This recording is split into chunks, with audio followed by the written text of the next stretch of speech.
BLP and together we rolling, together we moving, together we working and we building. Tell me how you're feeling. You know why? All the way with the BLP, all the way one family, all the way with the BLP, all the way with me. Come let me step with me. We making it better. With me, climbing up the ladder. With me, and we ain't looking back, lad. Red. We ain't taking no more heavy load. Red. Right.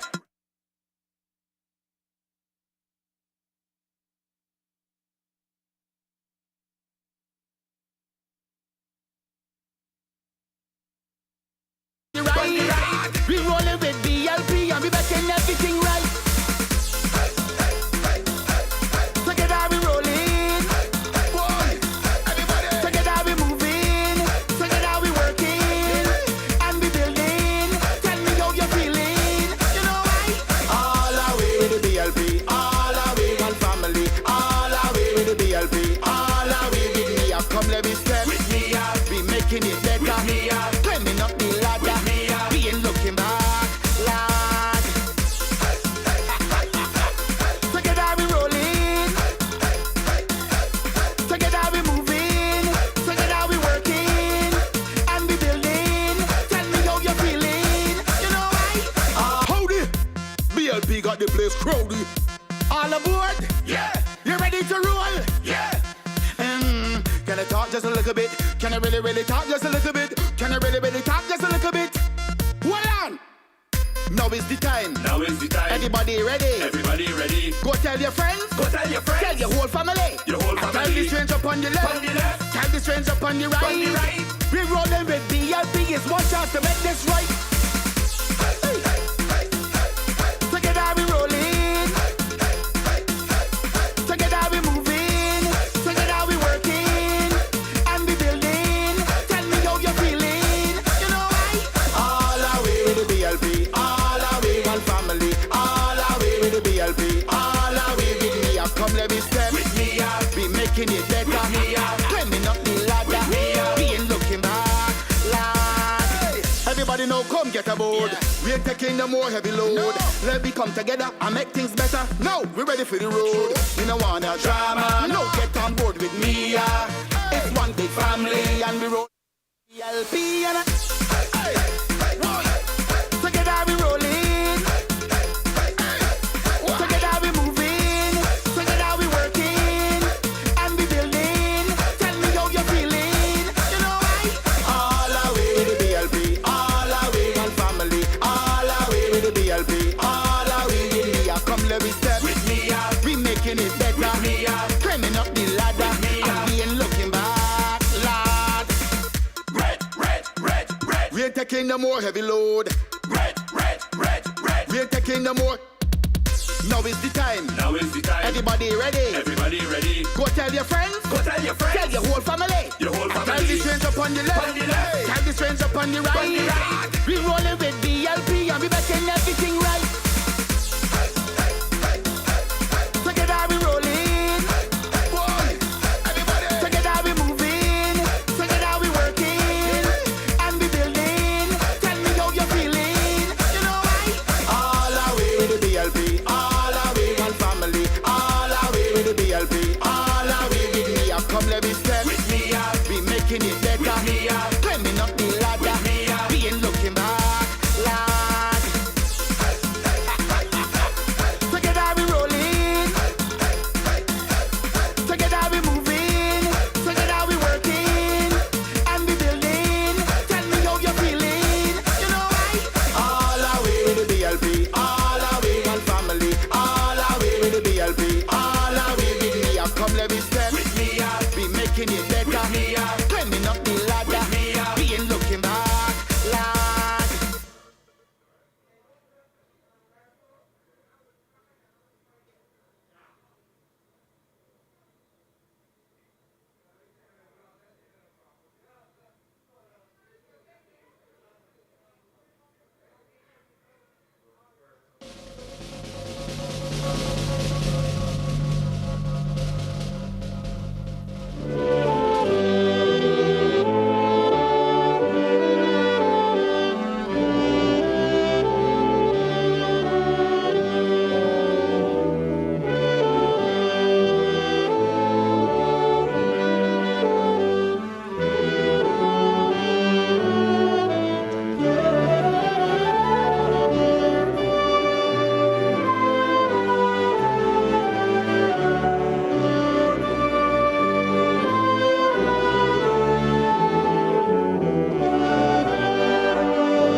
ladies and gentlemen, and good night to the Barbados Labour Party family.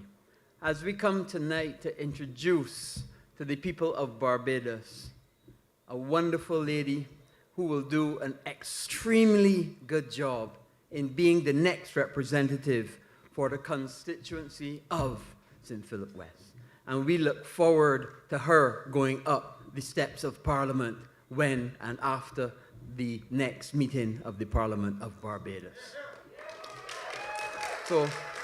And I am so happy and so proud that I am to be a part of this introduction of Kay McConney to the people of Barbados. So we have a very, very exciting team lined up for you today. And I want to start the ball rolling with a man that I have known for a very long time. A young man that I've known even before politics. And often I laugh to myself, even now when I drive through the constituency of St. Philip South. And I see, not posters, but I see various pieces of wood on poles and so on and so forth, saying very clearly, Indar is the man. Because he did a tremendous job in St. Philip South, and I know that he will continue to do that job. But the reason that I laugh to myself is because it reminded me of an election a few years ago, when the then late Prime Minister, Owen Arthur, came to the podium. And he said to the people of Barbados, I just saw a woman, a pregnant lady, with a t-shirt mark on, Owen is the man. And I hope that my wife didn't see that, because I certainly was not the man that did the impregnating. And that was the type of person that Owen Seymour Arthur was. So I know that we have a very, very tight schedule, and we're going to have a very brisk and very exciting introduction of the candidate, Kay McConney. And I first want to introduce my good friend who's done a tremendous job in the Ministry of Agriculture. Food security has always been his passion. He's done an excellent job. He brought in medicinal cannabis. He's given so much to the constituency and so much to the country of Barbados. And I expect even better things from Mr. Indar Ware. Mia is blessing me. I know you agree with me. The rest of them ain't ready, and that ain't too good for me. But Mia and BLP, the future for this country. So January 19th, 514 BLP. If you love Barbados as bad as me, vote for BLP. Mia and the team BLP. Vote for BLP. You want the best for this country. Vote for BLP. The Barbados Labour Party is for we. Vote for BLP. Them resting ready. Them resting ready. I voted for BLP.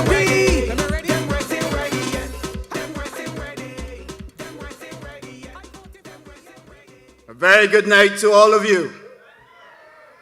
St. Philip South Posse, where are you? I can't hear you, St. Philip South. You guys, excuse me, there's my people. St. Philip West Posse, where are you? Oh Lord. I thought that because it is Kay's night, you'll be jumping and prancing. Yeah, let me bring she in, man. Let me bring she in. Good lady, and remember, she used to get over those hurdles at extreme pace. Barbados, friends, Barbadians in 6 rows in St. Philip and at all of the streaming sites. Barbadians within earshot of my voice, Barbadians abroad, good night to everyone. It is indeed, first of all, my pleasure to roll off this meeting tonight in support of my cabinet colleague and constituent, Kay McConney. Kay has been a tower of strength in sitting 4 chairs down from me in cabinet. Our cabinet has been what the Prime Minister described as a war cabinet. We all had to perform.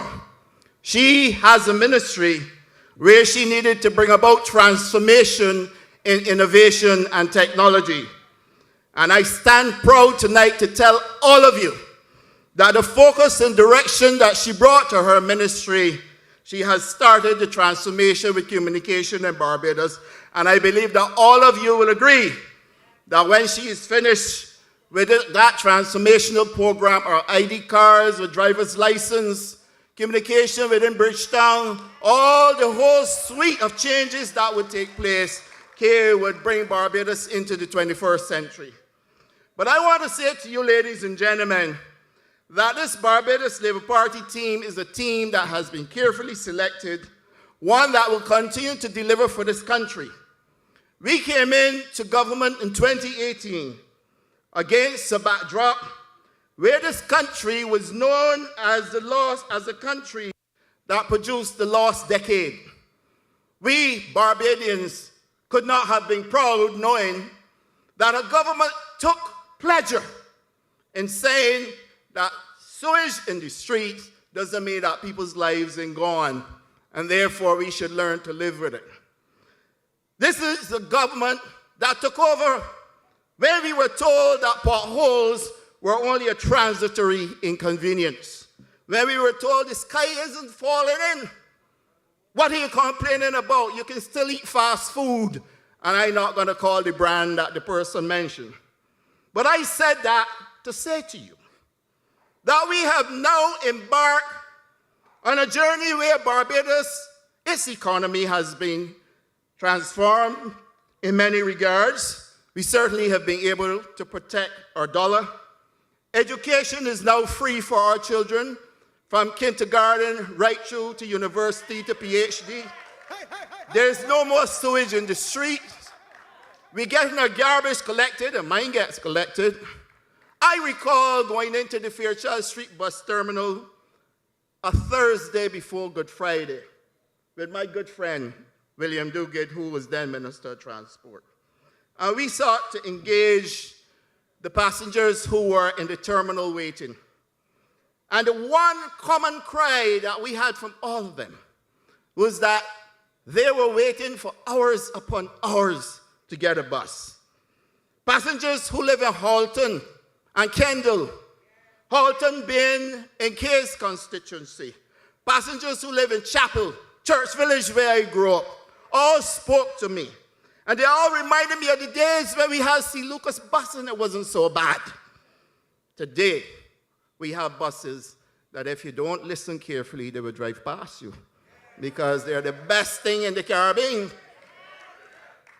And so we have been able to transform transportation as well. And ladies and gentlemen, today we are going into another general election. And frankly, I am hearing people say this is the silly season. Perhaps it is, because we know how people behave in the tumult of the season. But I've been seeing some things coming out, ladies and gentlemen, that I want to assure you. Some people are actually more silly than the season. The notion that anyone would want to suggest to Barbadians and say it with conviction that 17 of us went to the president. I say to you, ladies and gentlemen, that platform is wrong. They have started off just where they left off in 2018 and Waterford, when they started off by seeking to denigrate a great lady, a champion for a leader, a lady who is now one of the most popular leaders in the entire world, ladies and gentlemen. And that for anyone to start off a campaign by blatantly lying to Barbadians that 17 members went, didn't say we're going, had a conversation, went. And I say to all of you, if nothing else, Barbados, do not ever consider re-electing a party that is intended to start off by lying to you, the people of Barbados. Because the moment they lie to you and lie their way into office, they're going to continue to lie to you when they underperform. And we have seen it over and over and over when they were the government of the past. But don't expect different, because they have also resurrected a past. that you can't get away from. We have gone on a campaign trail where we have said to all Barbadians, there becomes a point in time in our existence when the narrative must change in politics. I interact with young people. Young people are not interested in the salaciousness that people get on platforms and conduct themselves with. There's a time and place for everything. And you have people who have now returned to this general election who only know how to come on a political platform and cuss women. Ladies, you have to make the change in this country. I call on all of you, your husbands, your sons, all of you, to make sure that you recognize the value of women and give K. McConney your vote in St. Philip West. I also want to say to you that I have fond memories of growing up in Church Village. I have fond memories of being in Chapel Land in St. Philip, Ebenezer and Brayton. I played cricket in Church Village. I played cricket in Chapel. I know the terrain. I say to you, ladies and gentlemen, that we need to make sure that all of us come together as one family. We in St. Philip, we are the first republic. The country just joined us. We set the example long ago. As a matter of fact, we were on that path with Bussa and Nanny Gregg, who said we shall no longer be controlled by anyone and that we want to chart our own destiny and we must be free to make our own decisions. That is why the president from there too, you talk, William. So that we know what it is like to hold it together and to look out for each other. But we equally know how to choose. And given what we have to choose from right across in Philip West, North, and South, all the red represent what you should really choose, and don't fall down for anything. Because when you fall for those other colors, you are resigning yourself to bringing back Barbados to a time where we were all embarrassed, where the world was looking on and laughing at us. And if you don't stand up for what is right, you're going to fall for that which you will not be able to live with. Ladies and gentlemen, I am the Minister of Agriculture and Food Security. I know what it's like for people to struggle. When we grew up in Church Village and Chapel, Ebenezer and Brayton, all of our parents and grandparents had a kitchen garden. We did community farming. We knew what it was like to grow our own food. The Ministry of Agriculture and Food Security is not called the Ministry of Agriculture and Food Security by accident.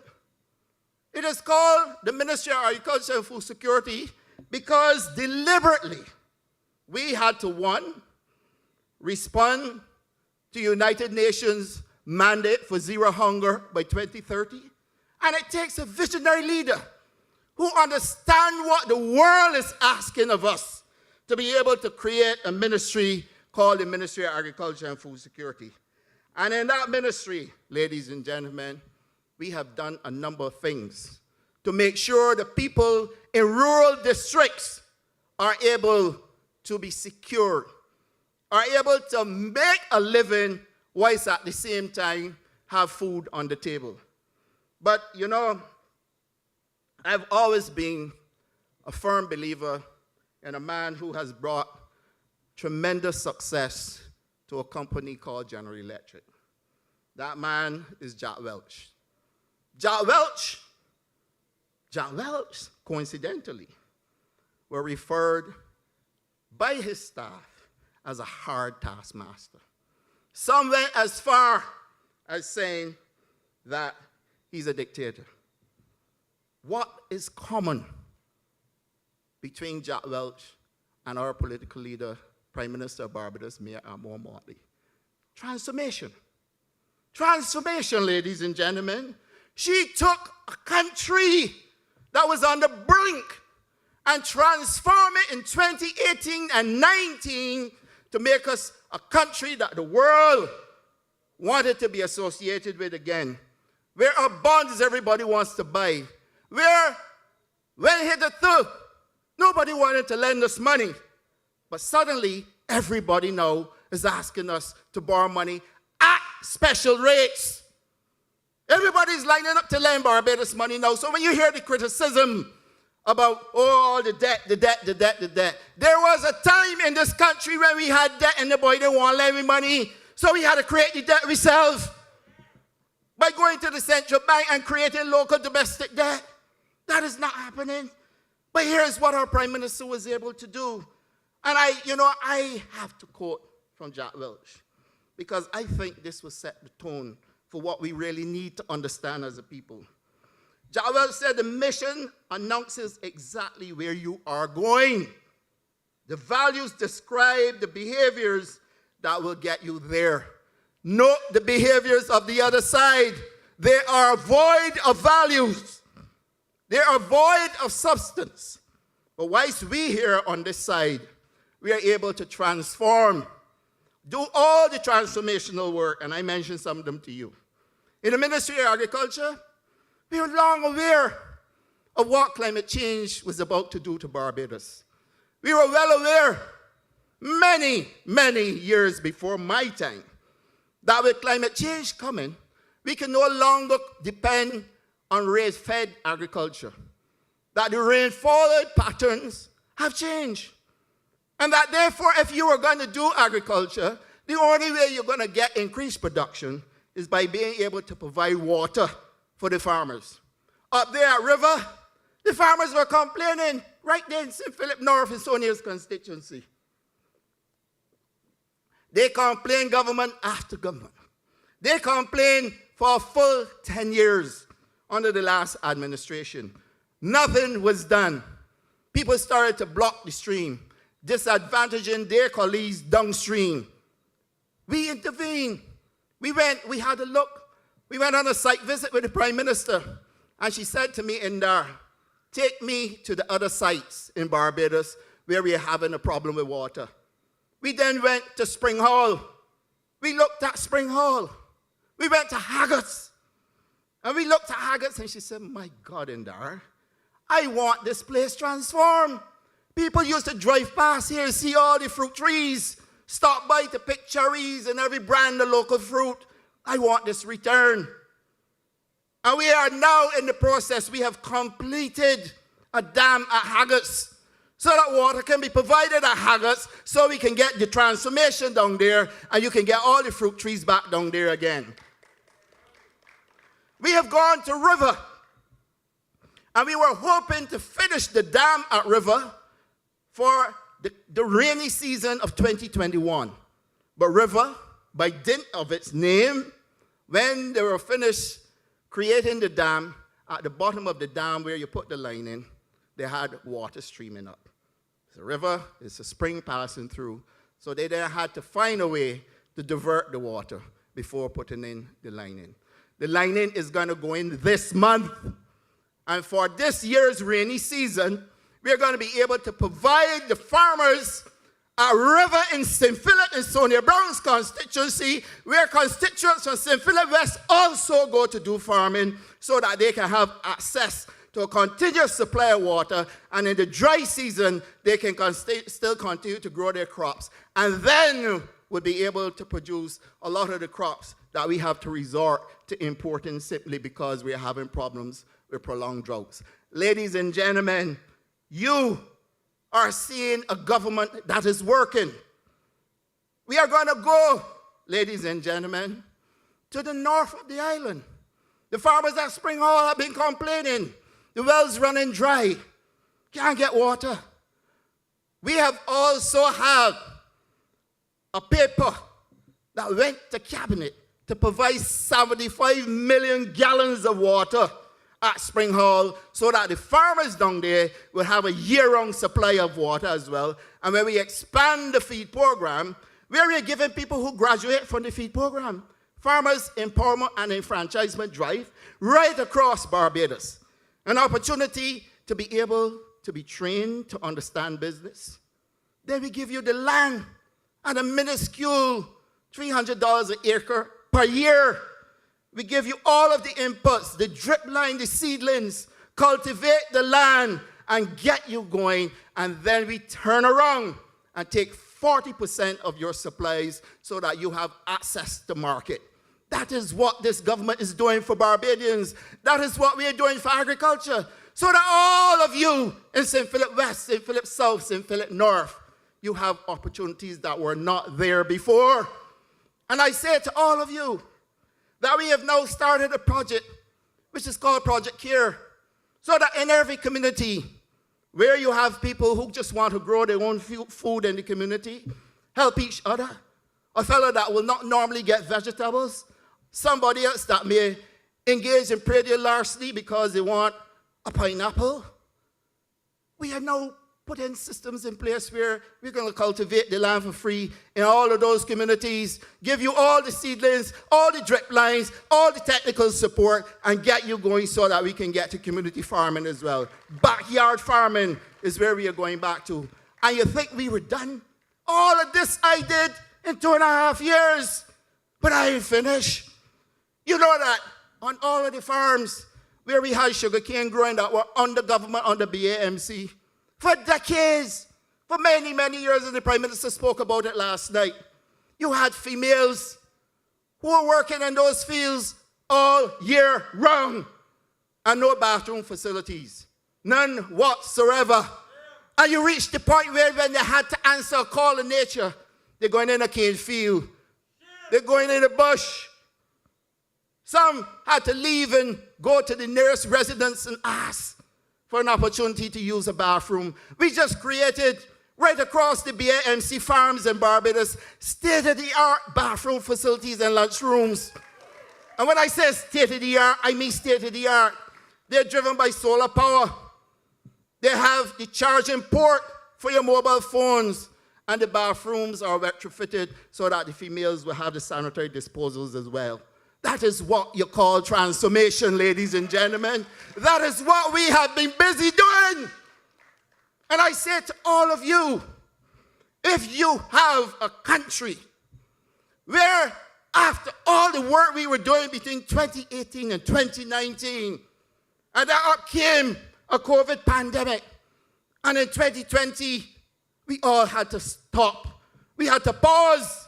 And whilst we continued our work in agriculture, because agriculture had to continue, you know at no point in time did Barbados run out of food. At no point in time, we increased production in 2020.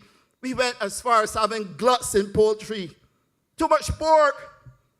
And just because you didn't have a tourism industry, you understand the pressure that farmers went through, but no Barbadian was left without availability of food. That is what we did. And during this pandemic, and this is where this conversation must be anchored in this election, people weren't going to work. Businesses were closed. Government departments were closed. The country was in shutdown. People were told on certain weekends, do not leave the curtilage of your home. In other words, stay in your yard.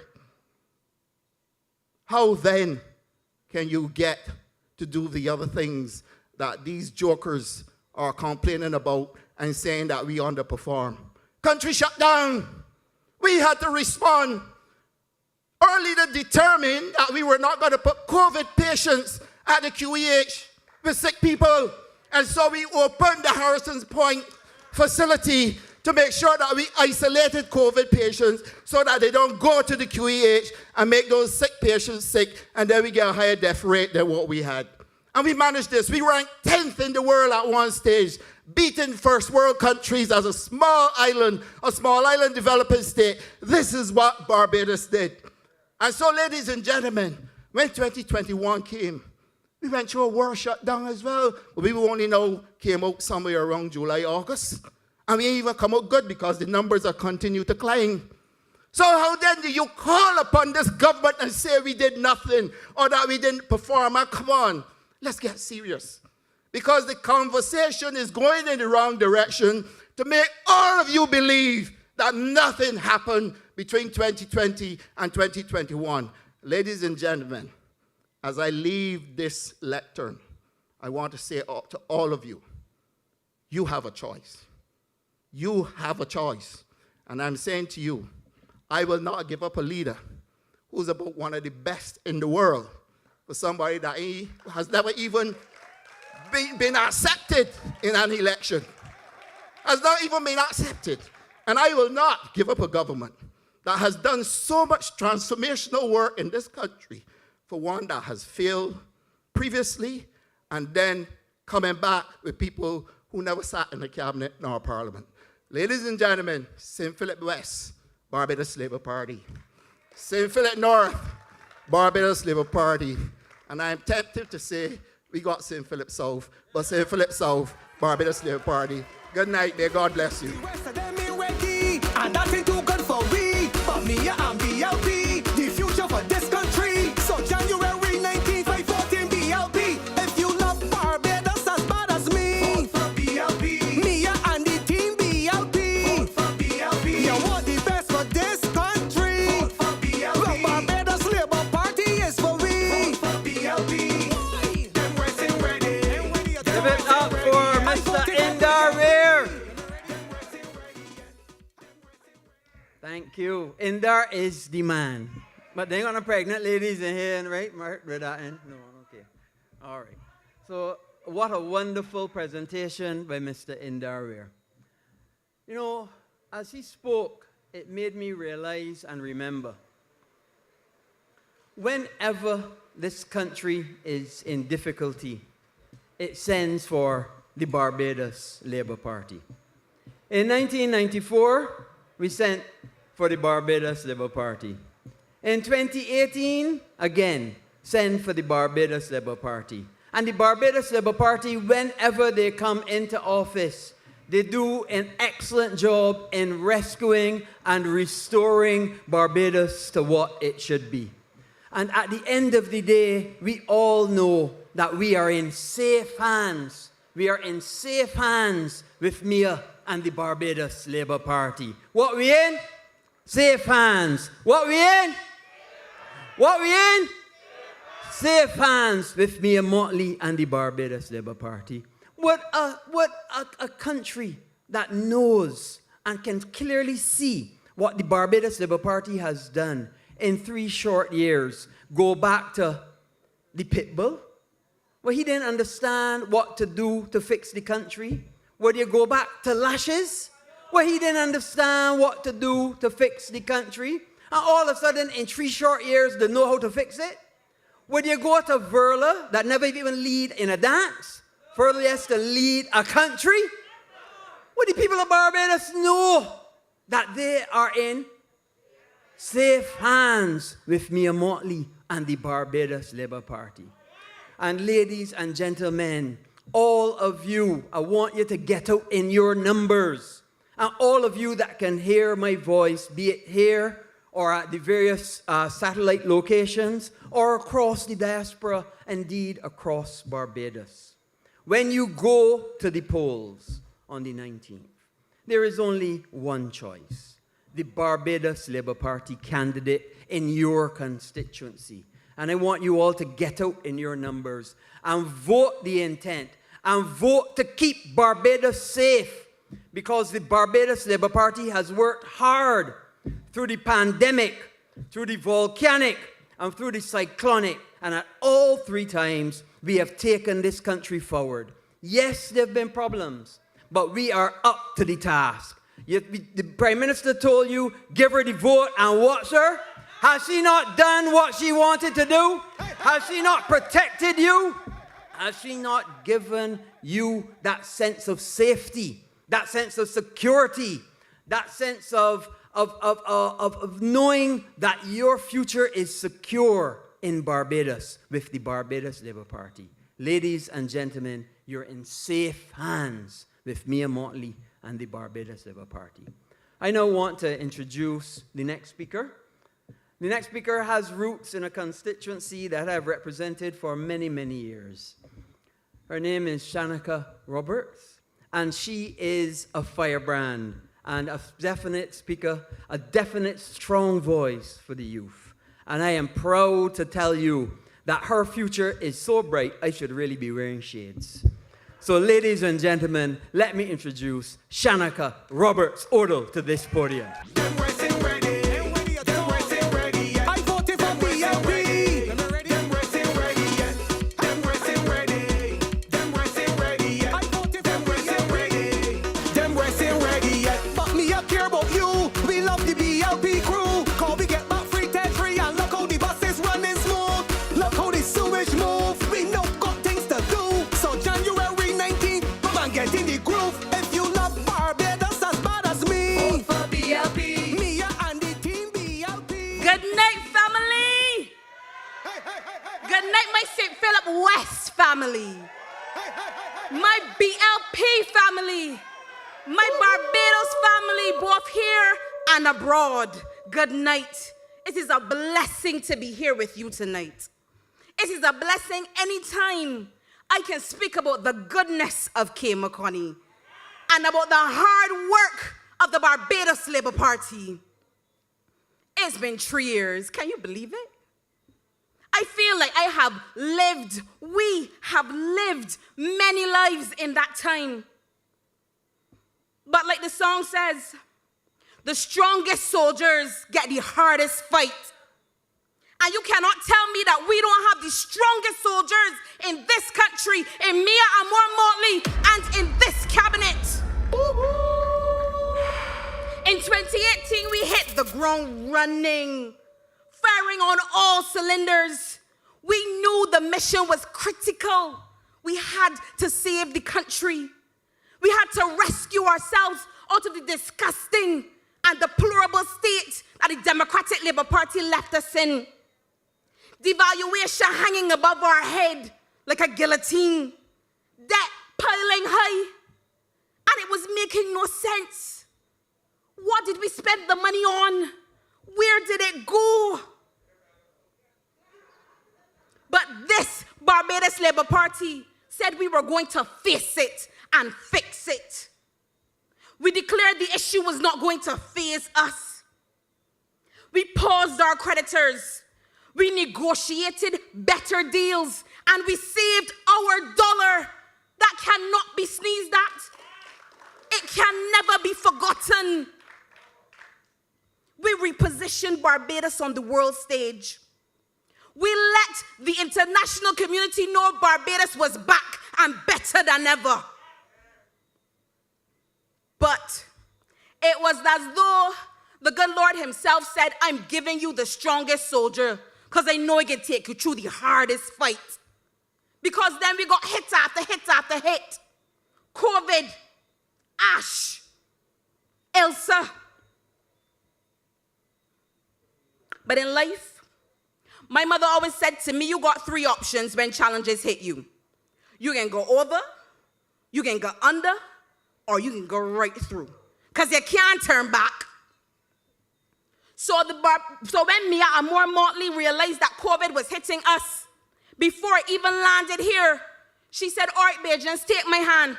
Deep breath. Because we got to go straight through. We got to ride this right to the end.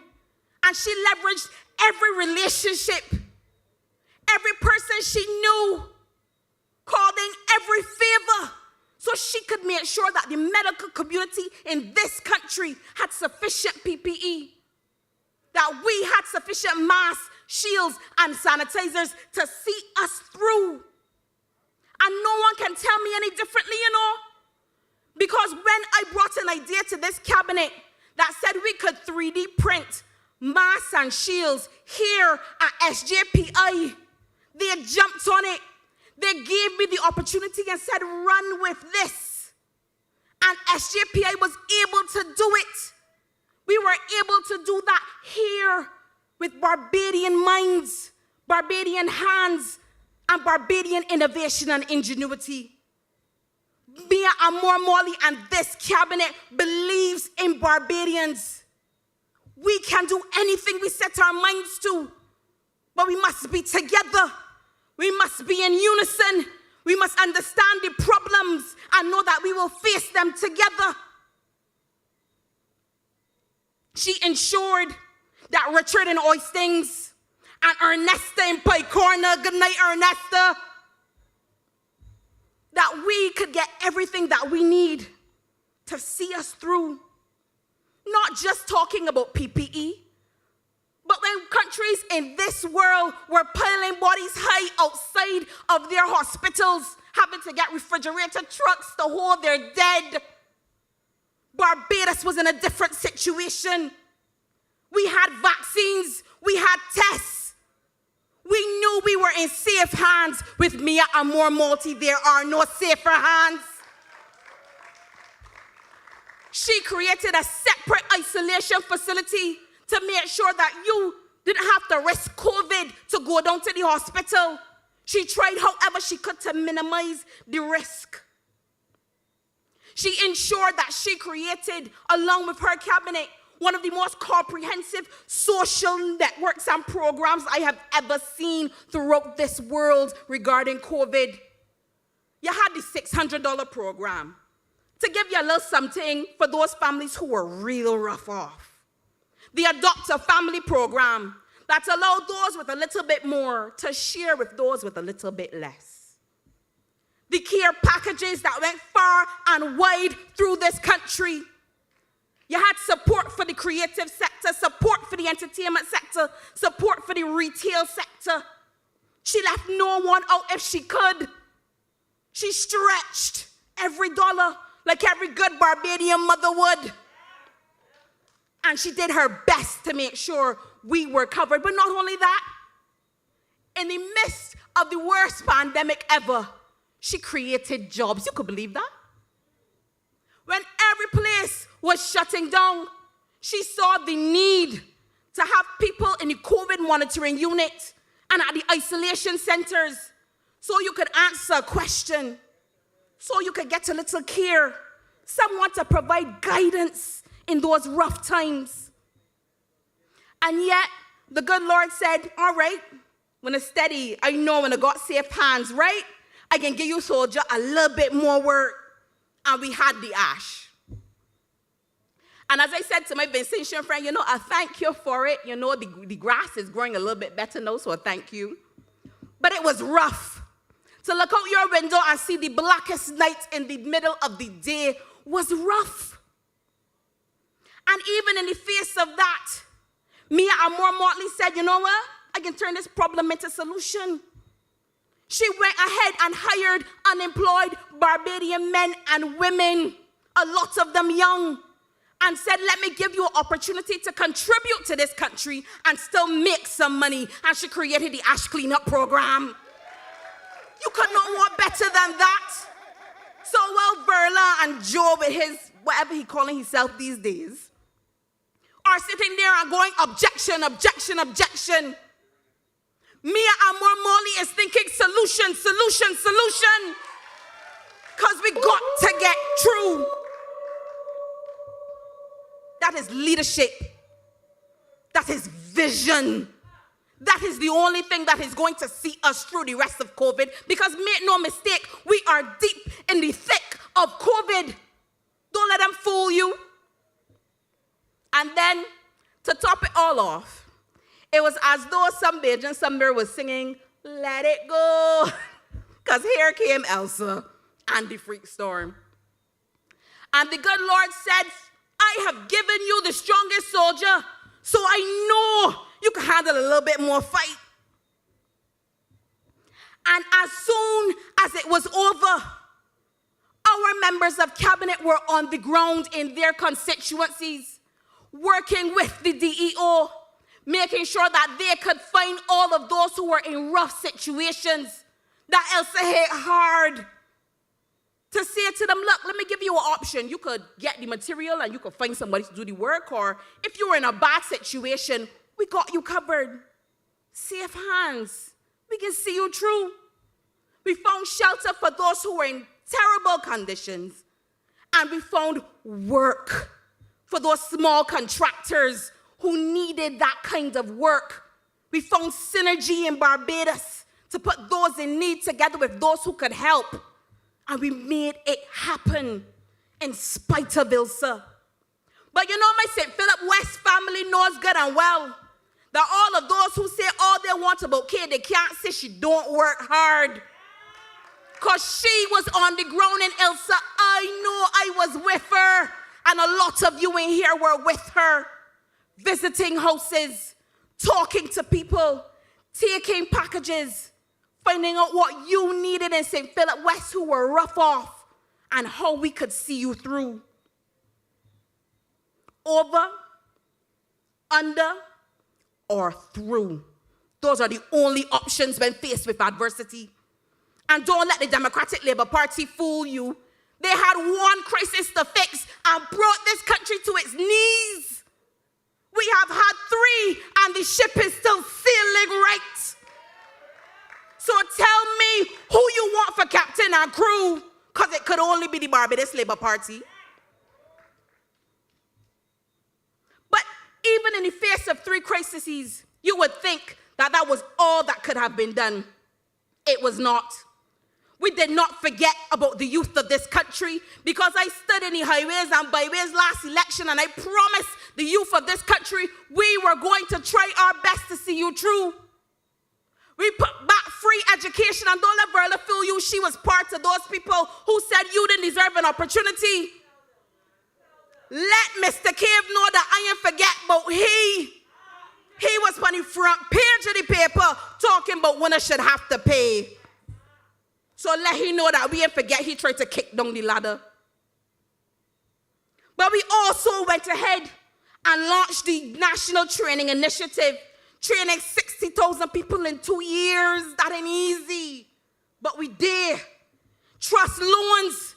We gave $18 million, broke it down to 4,000 young Barbadians, some a little bit vintage, but most of them young, and gave them the opportunity to pursue their passion, to pursue their needs, to pursue their ideas. Minister Ware spoke about the feed program, because we understood everybody ain't for the UE. Everybody does not have the same dream. So we gave you that opportunity.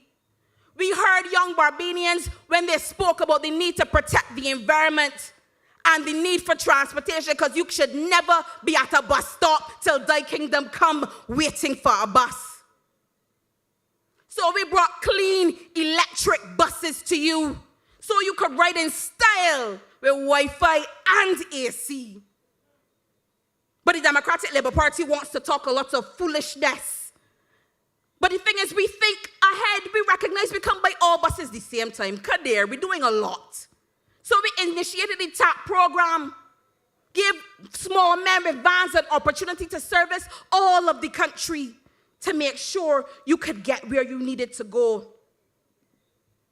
There's so much more to talk about. Minimum wage, youth advanced core. But before I leave this stage, I got to talk about care. Because many will ask the reasons why I am supporting her, and there are many. But let me talk about Kay, the leader, the boss.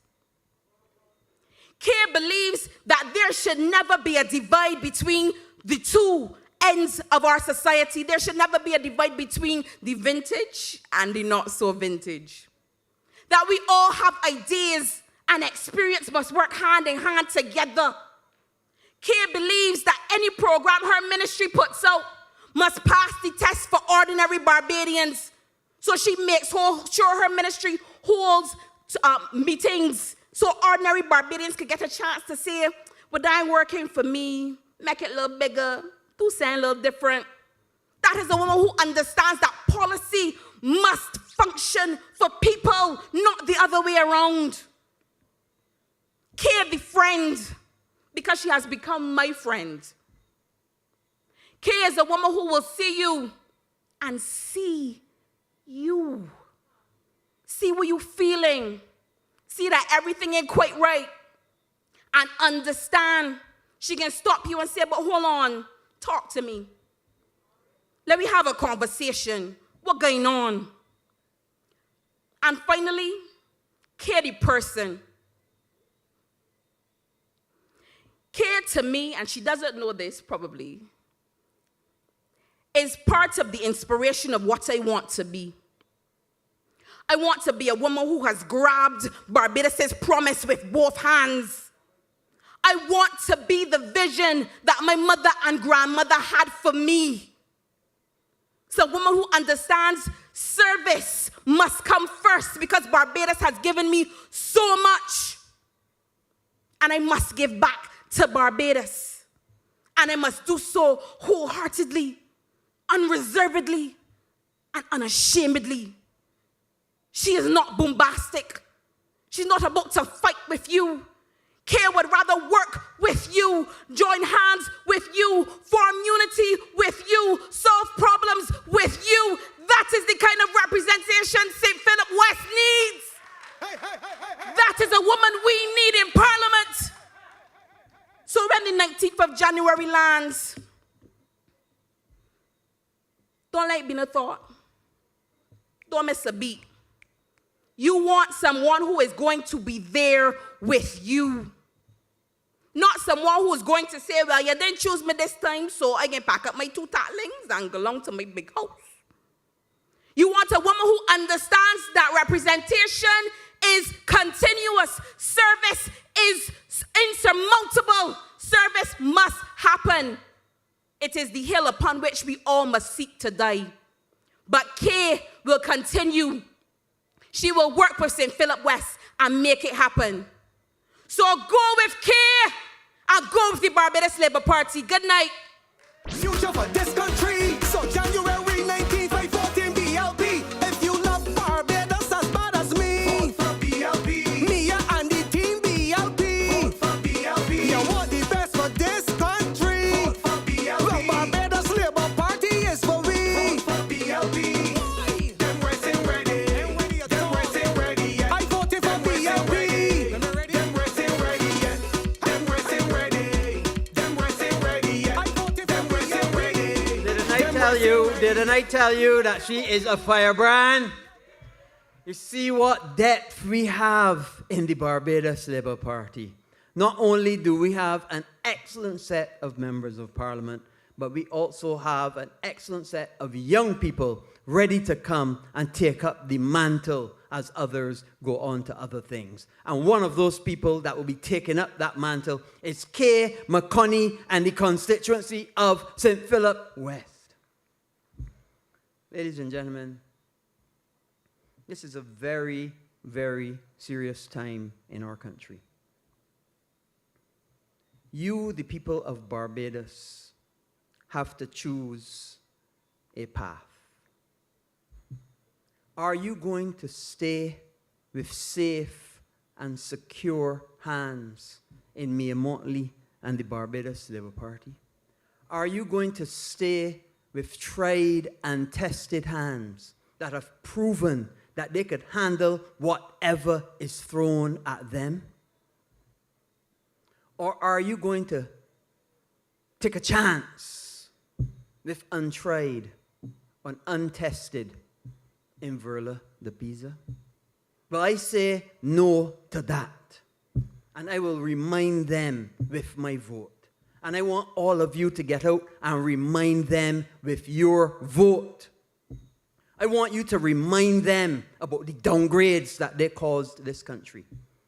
I want you to remind them about when they were printing money and taking us into debt year after year after year. I want you to remind them about the sewage on the streets in Christchurch West and Christchurch South. I want you to remind them of the indignation that this country suffered all across the world when they were not able to stand up. They were not able to get one problem solved because their prime minister was sleeping. But he says so himself, he's the sleeping giant. Well, like I'm telling you, the prime minister, the current prime minister of Barbados is fully awake and her eyes are wide open. And she is she is dedicated, and she is committed to the people of Barbados because she cares about the people of Barbados. And she wants Barbados to be the best it can be. And she wants every single Barbadian to achieve their dreams and their desires and to be the best person that they can be. You know, as you've heard from many other ministers, Prime Minister calls sometimes 9, 10, 11, maybe 1 o'clock sometimes. If you can't sleep, she's going to reach out and ask a question and see if we can solve a problem. Sometimes my wife is here, the phone ring, and she said, the Prime Minister calling, I already know. Sometimes she says she want the garbage put out, and sometimes, the husbands, I ain't feel like doing it. She said, well, you want to do it? And call me until she tell you go and do it, and you know you can run and do it fast. But you have to understand, I have known Mia Amor Motley for almost 50 years. You know, sometimes we say in Barbados, the Lord don't come, but he sent. I believe that the Lord sent Mia Amor Motley for this time in Barbados. I believe that. Because if not Mia Motley, then who? Then who? Ladies and gentlemen, you are in safe hands with Mia Amor Motley and the Barbados Labour Party. I want now to introduce a man who has shared cabinet with me for 3.5 years. He's done an excellent job at culture. He's done a tremendous job as the Member of Parliament for St. Philip West. Ladies and gentlemen, well known for wanting a plantation, Mr. John King. The rest of them ain't ready, and that ain't too good for we. But me and BLP, the future for this country. So January 19th, I vote in BLP. If you love Barbados as bad as me, vote for BLP. Me and the team BLP. Vote for BLP. You want the best for this country. Vote for BLP. The Barbados Labour Party is for we. Vote for BLP. Them rest ain't ready. Them rest ain't ready. I voted for BLP. Them rest ain't ready. Good night. I can't hear you. Good night. That sounds like the Barbados Labour Party family. First, let me say good night to those watching us wherever you are across this beautiful island we call home. Ladies and gentlemen, this is not a time for us to gamble. This is not a time for us to be divided, regardless of who says what. This Barbados Labour Party must remain united to carry out the mission that we've been called to do. That mission and that mandate was handed to us in 2018. And I want to thank all of you in St. Philip West who came out and voted for me resoundingly to ensure that the Barbados Labour Party won that seat for the very first time. Wherever you are, my love, I thank you. But the mission isn't finished. And even though I may be moving on to other things, it is important that you stay the course.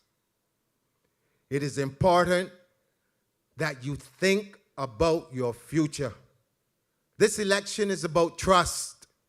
Who do you trust to take us through the next 5, 6, 7 years? I don't have to tell you what was done in the past. I don't have to tell you what the Barbados Labour Party has done because you've seen it yourselves, you feel it yourselves, and you know what is best for you. The same way that I know, as knowing myself, the individual, what is best for me. And the decisions I make are in the best interest of myself, of my constituency, and of my country that I love. Ladies and gentlemen, I told the Prime Minister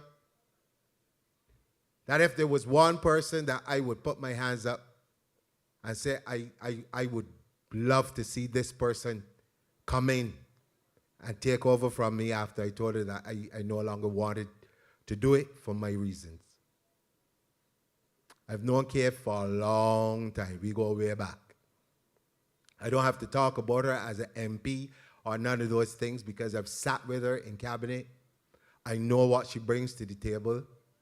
I just ask all of the persons in St. Philip West to ensure that on the 19th, at the end of it all, that K. McConney becomes the duly elected representative for St. Philip West. You are not going to regret it. I promise you that. But it is important that you understand that a lot of the little underlying things that you're going to be hearing mean absolutely nothing when you talk about the survival of your families and our generations to come. Ladies and gentlemen, without any further ado, I am pleased to introduce to you the one, the only, and the next representative for St. Philip West. Ladies and gentlemen, bring to the stage Miss K. McConney. Come on, St. Philip, get up and put your hands together. Come on. Here she comes.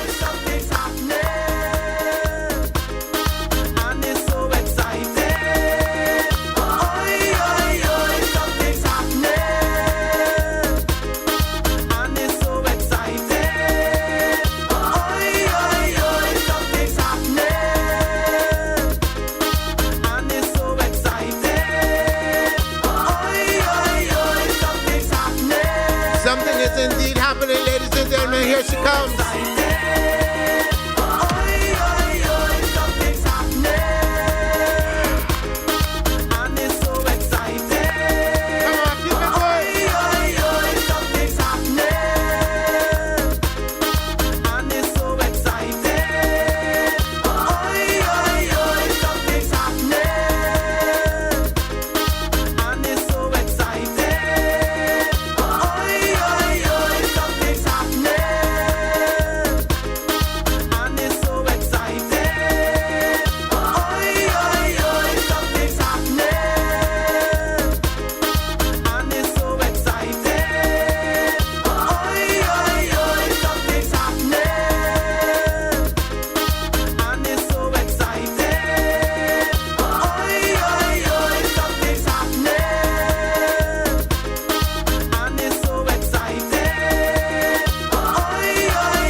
Good evening, St. Philip West.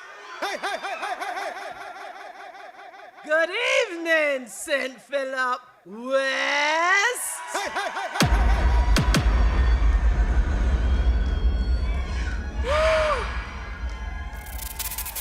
Good evening, Barbados Labour Party.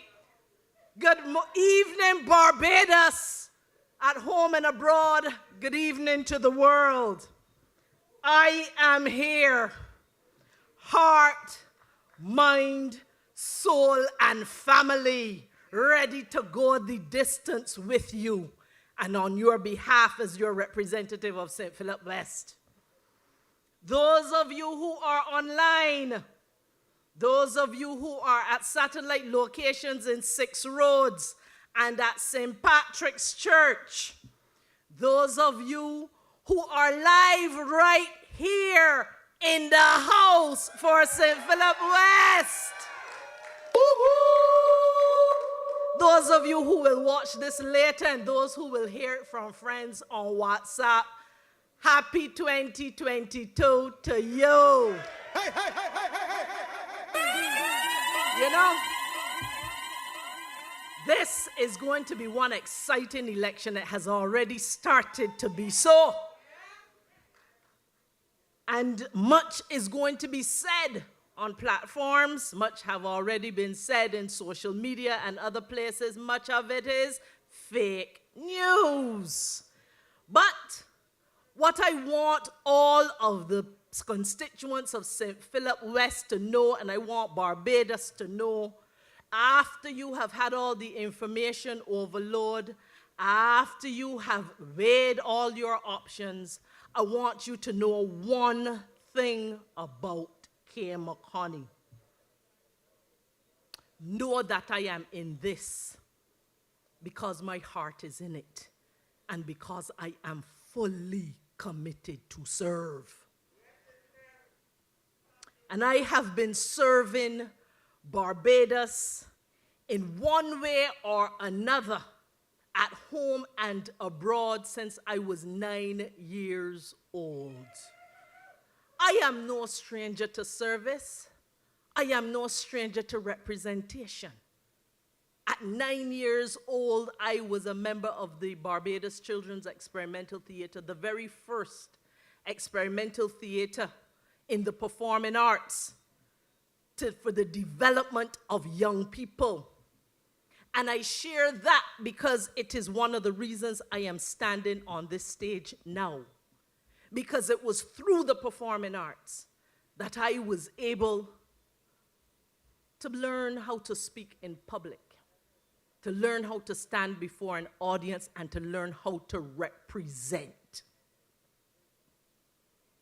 I have also been in service to this country as a track and field athlete. I have served through sport.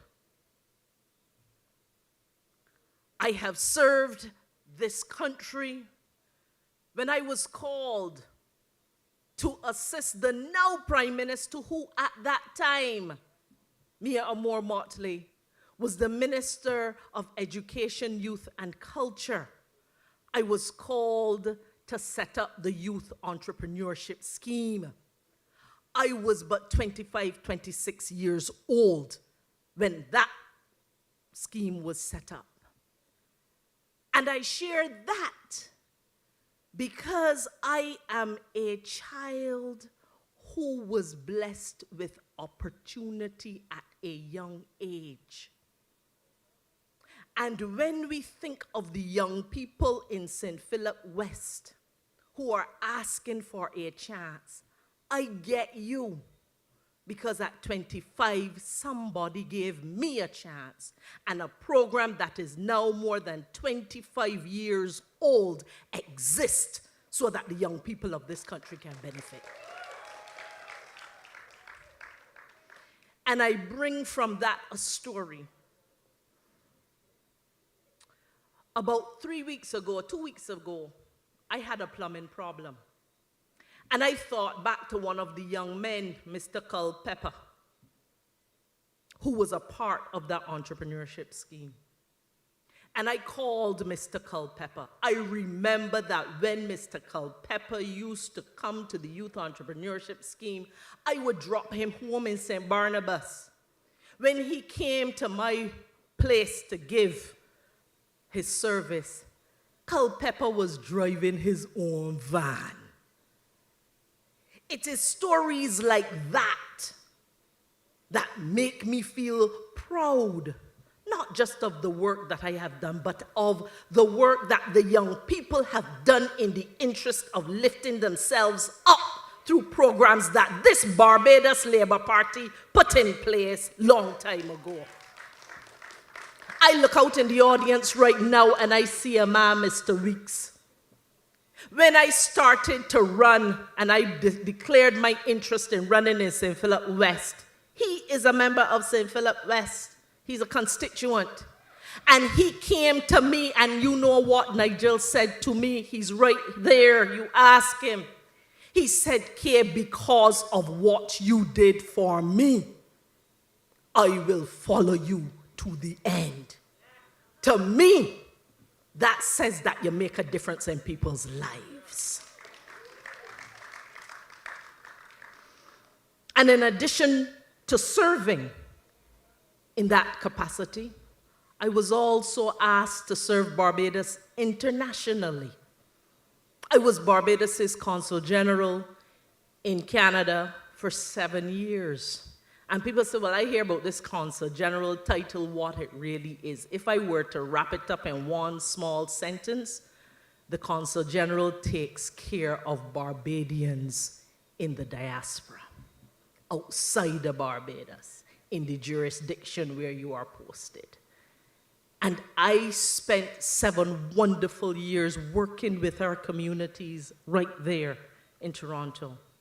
And we established together the largest fundraising event, the Barbados Ball, which has funded educational scholarships for Barbadians living in Canada, that have funded health care for Barbadians and persons in the region, and has now contributed hundreds of thousands of dollars to the development of youth and education and the region. And so the time spent there working with community outside of Barbados, taking care of Barbadians, continues to give back to the people of our country wherever they are. And in service, when I left Toronto, I was asked by the Owen Arthur administration, Dame Billy Miller, that time was the Minister of Foreign Affairs, where she asked me to go to Switzerland and represent Barbados there as our deputy permanent representative to the United Nations and the World Trade Organization. And after all that fanciness, it simply meant that I was one of Barbados's warriors. I was one of Barbados's peacemakers. I was one of Barbados's relationship builders out there in the world, defending our interests, protecting our interests, and representing all of Barbados. And when I left there, I went back to Canada and had a family. My daughter is here tonight. But for all the years I was outside of Barbados, every single year I came back to Barbados and worked with international development organizations to build the capacity in Barbados and in this region. And I shared that because no matter where I was, my skills, my effort, my labor came home. And finally, when the Prime Minister called, and she said, well, we need you to come home. This country was in such a state, my beloved Barbados was so broken by the last administration of the Democratic Labour Party. I came home seeing red, literally and figuratively. And I put my hand to the plow, and I put my shoulder to the grind with the rest of my excellent colleagues in the Barbados Labour Party, under the leadership of Mia Amor Motley. There is not another soul in the world that could have led this country the way that she has. And I am proud to call her my leader, because she inspires, because she has vision that goes a whole lot further than any of us have ever seen in a leader of that type. She has a presence that when she walks into a room, whether it is in a rum shop or it is in the United Nations, she has a presence that makes them pay attention to Barbados. Hey, hey, hey, hey, hey, hey. And what I like about her is that whatever accolades she has received, whatever heights she has stood, she has always carried Barbados with her. And so when I had the privilege to lead the Ministry of Innovation, Science, and Smart Technology, it was an absolute pleasure to participate in the transformation of this country.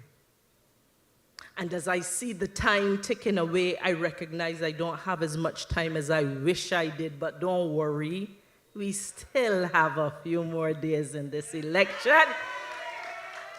What I don't say tonight, I will say over the next several years, several days. But what I will say is I am pleased that I have had the privilege to lead a ministry of Barbadians, like all of you out there, ordinary Barbadians who are doing extraordinary things above anything some of them have even imagined they could do.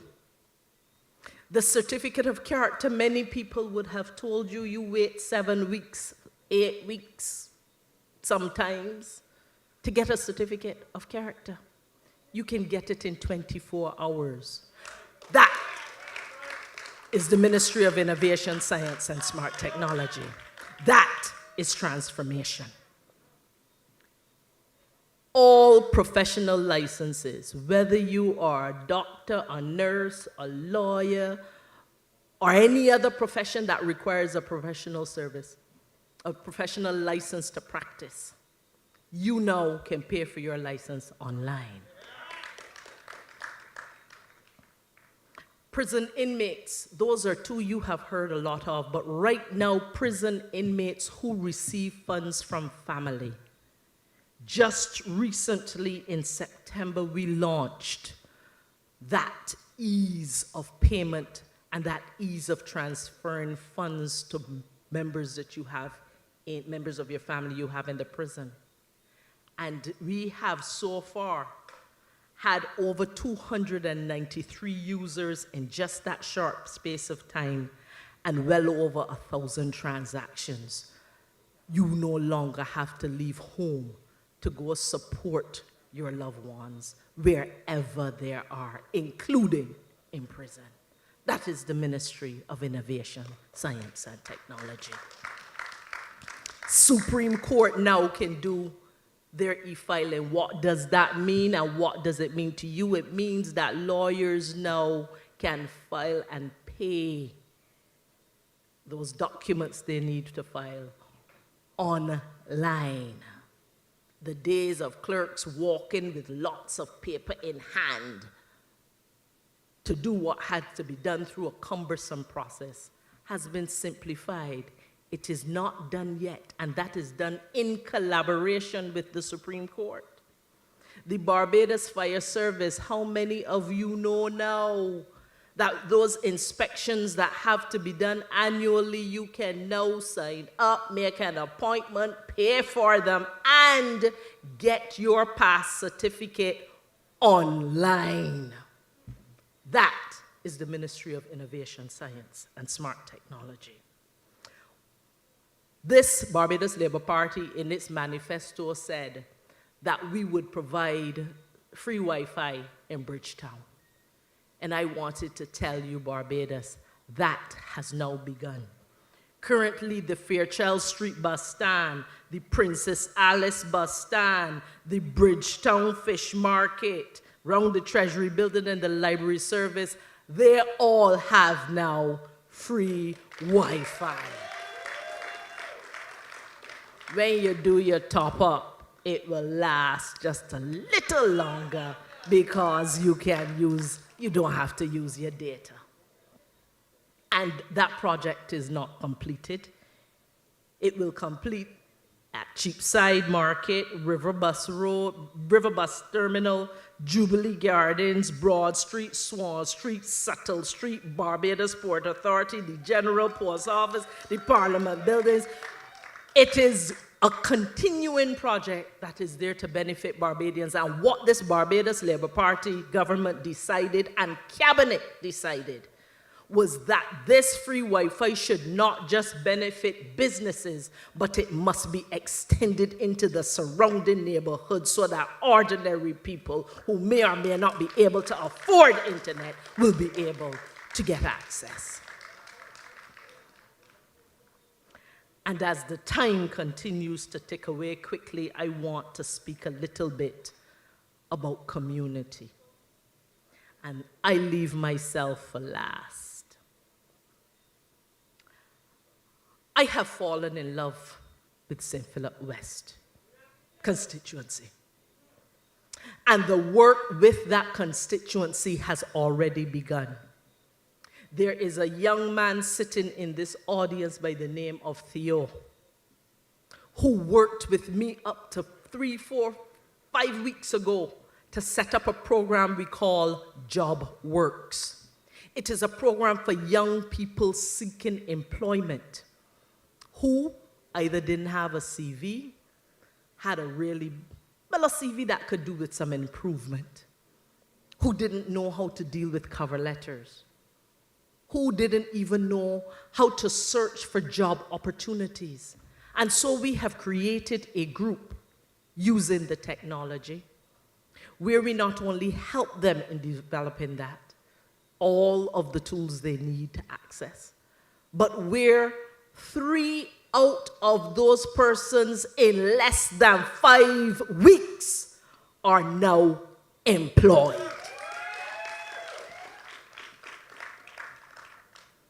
I am talking today with a young man who on Monday coming will be starting skills training.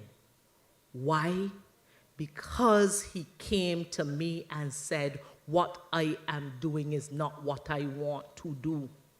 And as we talked through together about what he wanted to do with his life, he came up with an idea, and I said, if you're willing to go the distance, I will go the distance with you. And that is the kind of representation I intend to continue in St. Philip West after I have become your representative. Youth in Entrepreneurship is another program that even before election is done, I have also started with a group of young men with whom I met last week, in fact. And they came together, young boys, young men, because some of them have youths, some of them have children. And I said to them on the block, they said, we are family, we are not a block people. So whatever you do for one, you have to do for the other. And I said, what do you want to do? They came up with a project for pig farming. And they put together a proposal. And together, we will help to make that happen. And I share that so that I am not talking about community engagement in an empty way, but I am speaking about things that I have already done with the members of the community. I am talking about what we can do better for ourselves. And many people have asked, what is it that drives me into politics? I am driven to politics because I grew up in a family with a grandmother named Mama. And I heard somebody say yes, because they know Mama. That's right. She is a woman who used to tell you, I came back. And you know that when Mama put on her shoes and got dressed in her glad rags and left and told you, I came back, somebody's life in our household was going to change. Either a child was going to get into school earlier than they ought to, somebody was going for a job interview, somebody was getting a job, somebody was getting something that was going to improve their lives. She was a woman of action who believed that she had a role to play as an intervener to facilitate and bridge people to the dreams and the opportunities for themselves. And so she was one of the women that raised me. And because of that, I grew up with service in my heart and service in my mind and service in my life. And I want to give thanks to my mother, who was a teenage mother, who had a child and decided that she was going to dedicate her life to bettering herself and bettering my life, despite the challenges of having a child as a teenager in those years. And I want to thank my aunt, Corinne, who is sitting there in the audience, who, when I started to go to school overseas, my mother could not afford it. And for the first time in her life, my aunt, Corinne, got a second job and was working 2 jobs and later 3 jobs to support the entire family. And I share that story because I know that right now there are a lot of people in this country that are struggling. There are a lot of people in this country with children and not sure how they will finish the education, whether those children are going to school in Barbados or they're going to school overseas. And I want them to know I get you and I got you because I've been there too. And as I'm told that my time is coming short, I want to say to those of you who are here, those of you who are watching wherever you are, that I am all in and committed to go all out for the people of St. Philip West. I had not imagined that the night before my birthday, which is tomorrow, that I would be here in the belly of the Barbados Labour Party on the verge of being delivered, this time with the labor of love for country, to be the representative for St. Philip West. And I had not imagined that the parish of St. Philip that raised me would be the place to which I would rise to represent in the parliament of this country. And when I said that St. Philip raised me, I am serious. Not only did my family raise me, the community raised me, and there is one woman tonight that I thank from the bottom of my heart, a teacher at 4 Rose. She was a teacher at 4 Rose Primary School. It was called St. Martin's 4 Rose. Her name was Esther Laria. We all know Esther. We all know Esther. I was one of those children whose mouth was full, and I was fronting. And there were teachers who had their doubts about what would happen to me. Esther Laria took me under her wing, and she coached me, and she groomed me, and she mothered me. And when I passed for Queen's College, the tears rolled as I left my Miss Laria.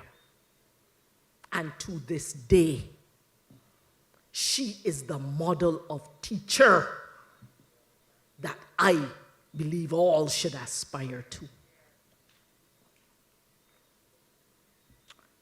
But tonight is not the night for long speeches. This is a night for us to remember our strength. As I have walked around the community, I have heard, I have felt people who are beginning to doubt their own strength. And I say that as a community, my job will be to help to reconnect St. Philip West, the self, to community, to build community spaces that help to nurture us, to be able to take care of the infrastructure that allows us to live, and to be able to bring a level of prosperity and opportunity to people of St. Philip West with the support of the Barbados Labour Party and all of my colleagues in it. Thank you, and I look forward to being your representative come January 19th. Mia is blessing me. I know you agree with me. The rest of them ain't ready, and that ain't too good for we. But Mia and BLP, the future for this country. So January 19th, 514 BLP. If you love Barbados as bad as me, vote for BLP. Mia and the team BLP. Vote for BLP. You want the best for this country. Vote for BLP. The Barbados Labour Party is for we. Vote for BLP. Them rest ain't ready. Them rest ain't ready yet. I voted for BLP.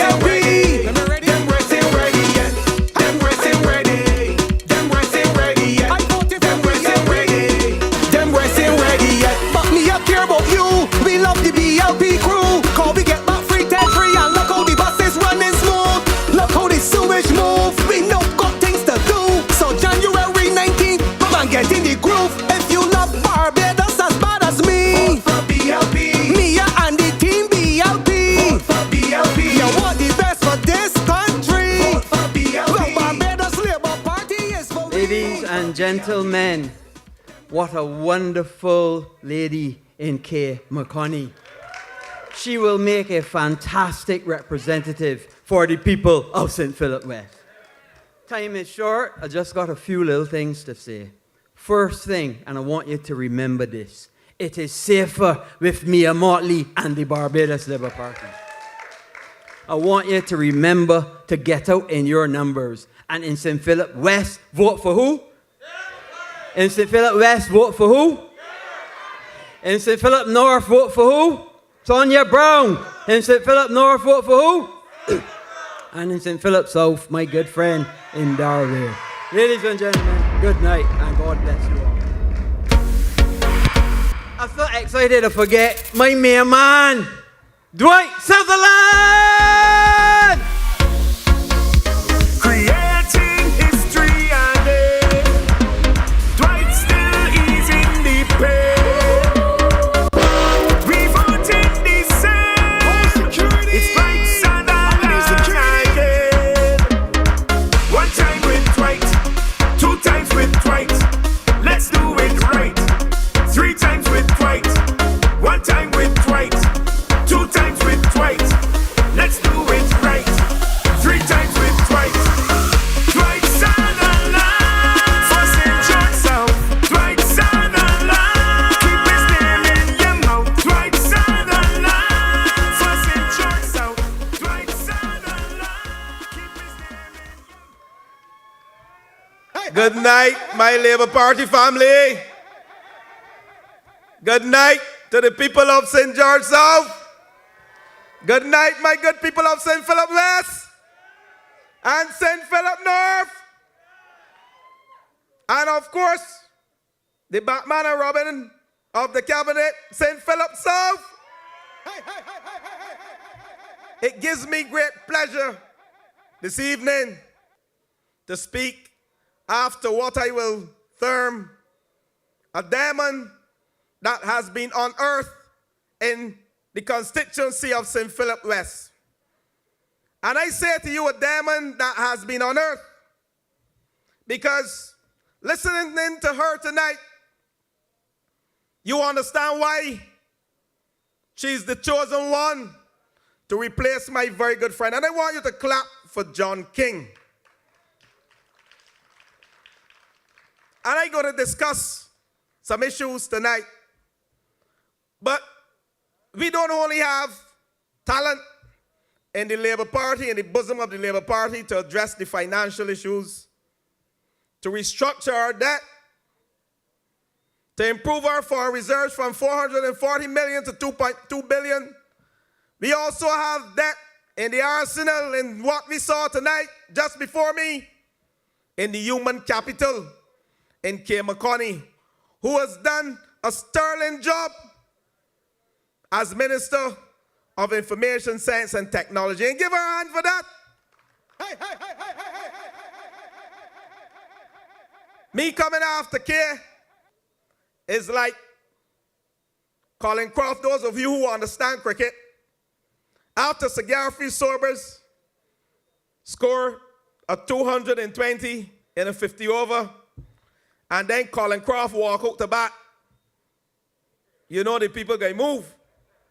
They don't want to see Colin Croft. But I want to tell you tonight, people, we have some serious issues to discuss that relate to the constituency of St. Philip West. And that is why Kay has come to the fore. A diamond has been unearthed tonight. And on the 19th of January, midnight, you will begin to shine that diamond. Keep it shining. We unearth it tonight, but you have the responsibility, the people of St. Philip West, come January 19th, to support that diamond and shine that diamond on the 9th of January the 19th. And why? You know, I spoke to my colleague, Minister King, John King. I spoke to my colleague, Kay McConney. But I spent time in Lowlands I spend time in Emerald Park. I spend a lot of time in Ebenezer. I spend time in Windsor Road. I see certain people out there, but all they do is eat sauce. Eating sauce all over St. Philip, that's all they do.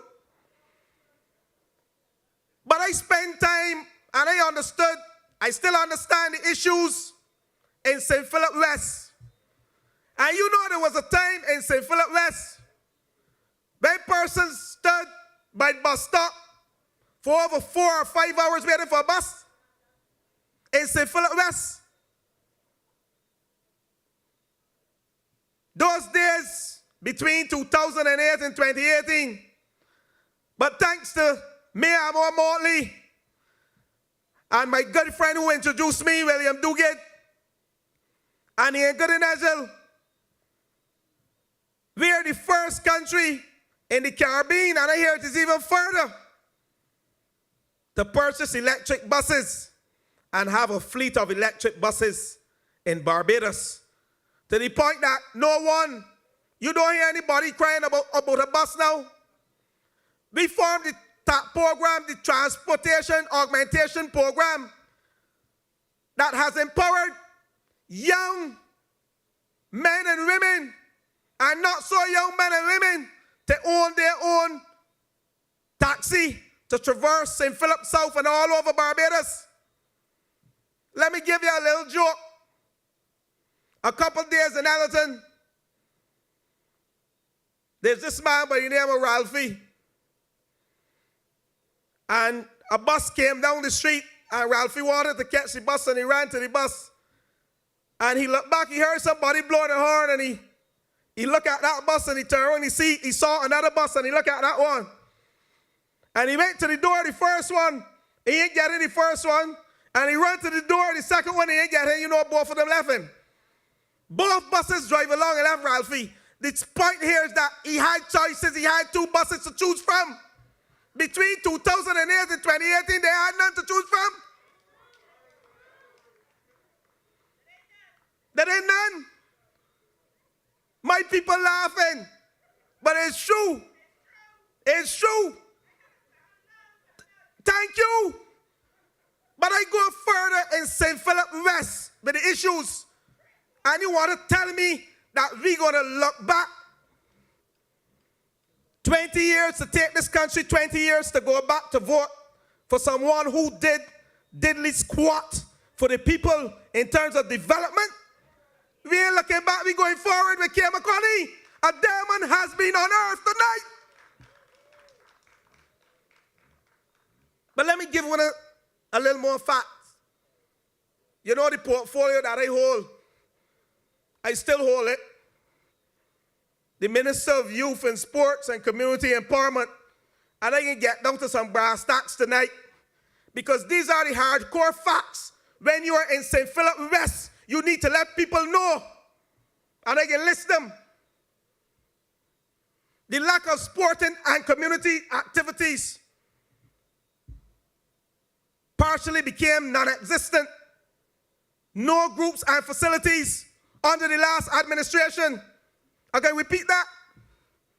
There's been a lack of sporting and community activities, lack of infrastructure development, no community groups formed. Diddly squat under the last administration, and I can tell you why he's saying that, because I have the facts, I researched the facts. St. Martin in St. Philip, just like Prout in St. Thomas, the constituency of St. Joseph, and just like the Glebe in the constituency of St. George North, we came to the Glebe rescue though. The Glebe now have a spanking pavilion thanks to the Labour Party.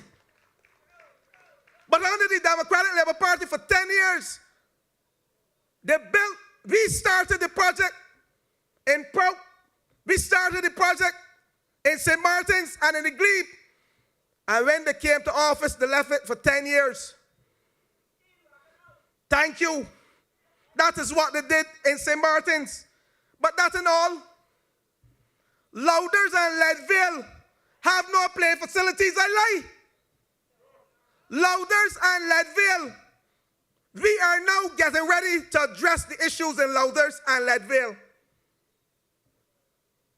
Leadville lost its football team due to the loss of a playing field under the dens.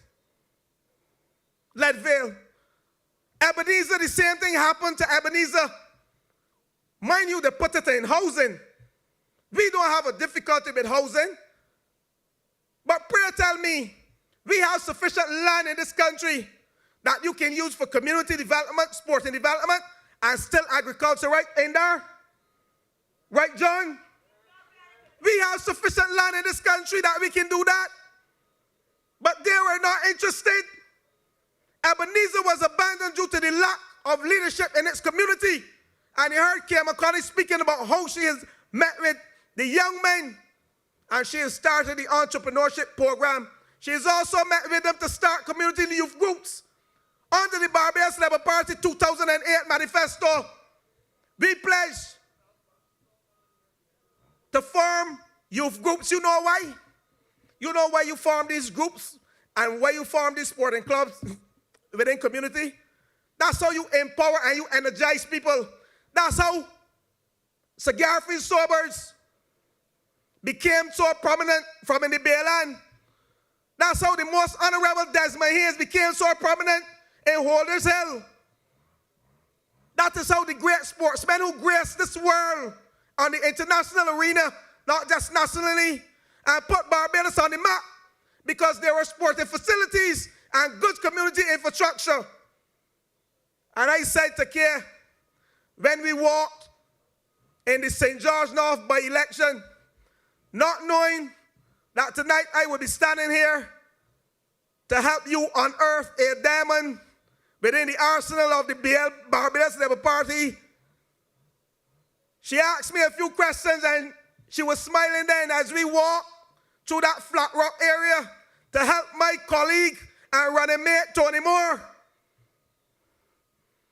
And then I knew that she was interested. And I said to her, girl, if I had your talent, I would put it to good use, to service for the people of the country in a capacity as a politician. She has done human service before, in and out of this country as a diplomat. She's more than qualified, and she is winner. She's a Philippine, as they would say. Don't let my boy tell you that she now come from Canada. Where she born? She born in Canada. She's a Philippine. And when they go on the platform to criticize John King, John ain't had a lot of time to do much. I took over the portfolio of sports from John. And we know how we left, how the Dems left St. Philip West.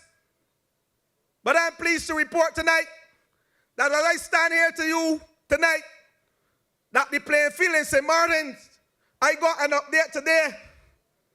The footings to place lights at St. Martin's have been completed. The footings to place lights at St. Martin's have been completed. Just like we did Connell Town, just like we did by the mill in St. George South. And today, Tony Moore, you have to be smiling. In Lower State at Sheffield Ground, the lights are up and they will be turned on soon, very soon. But I ain't finished with St. Philip West yet. Louders playing field will have lights as well. And why we do these things? We do these things because we need to give our people, especially young people, the opportunity. And those not so young who are working, they come home on evenings and they need an outlet, they need to vent, they need to recreate, they need to distress. And they must have a place to go, especially now in these COVID-19 challenges that present itself to us. Some people don't want to go to the gym, but this is all part of our development for sports in this country. We will place shortly, and that is why we need that mandate. You have to support us. We started the groundwork, thanks to Mayor Amor Motley. 15 mini stadia across Barbados.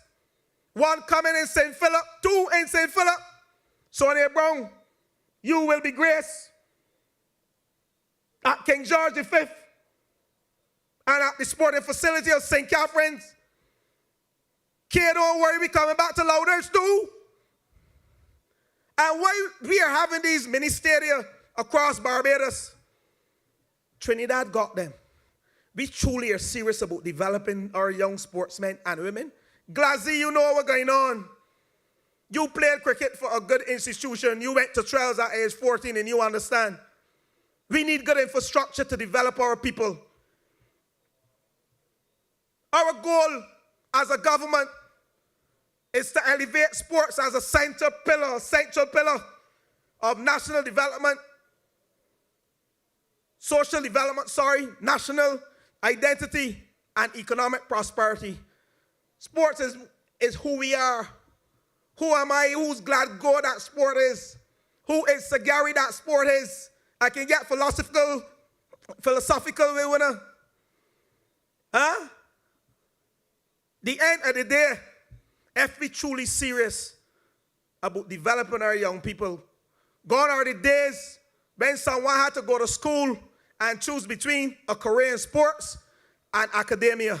That is not what this government is about. We need a mandate from you, the people of this country, to develop a sports school.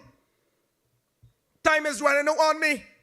So let me move into another area. Thank you.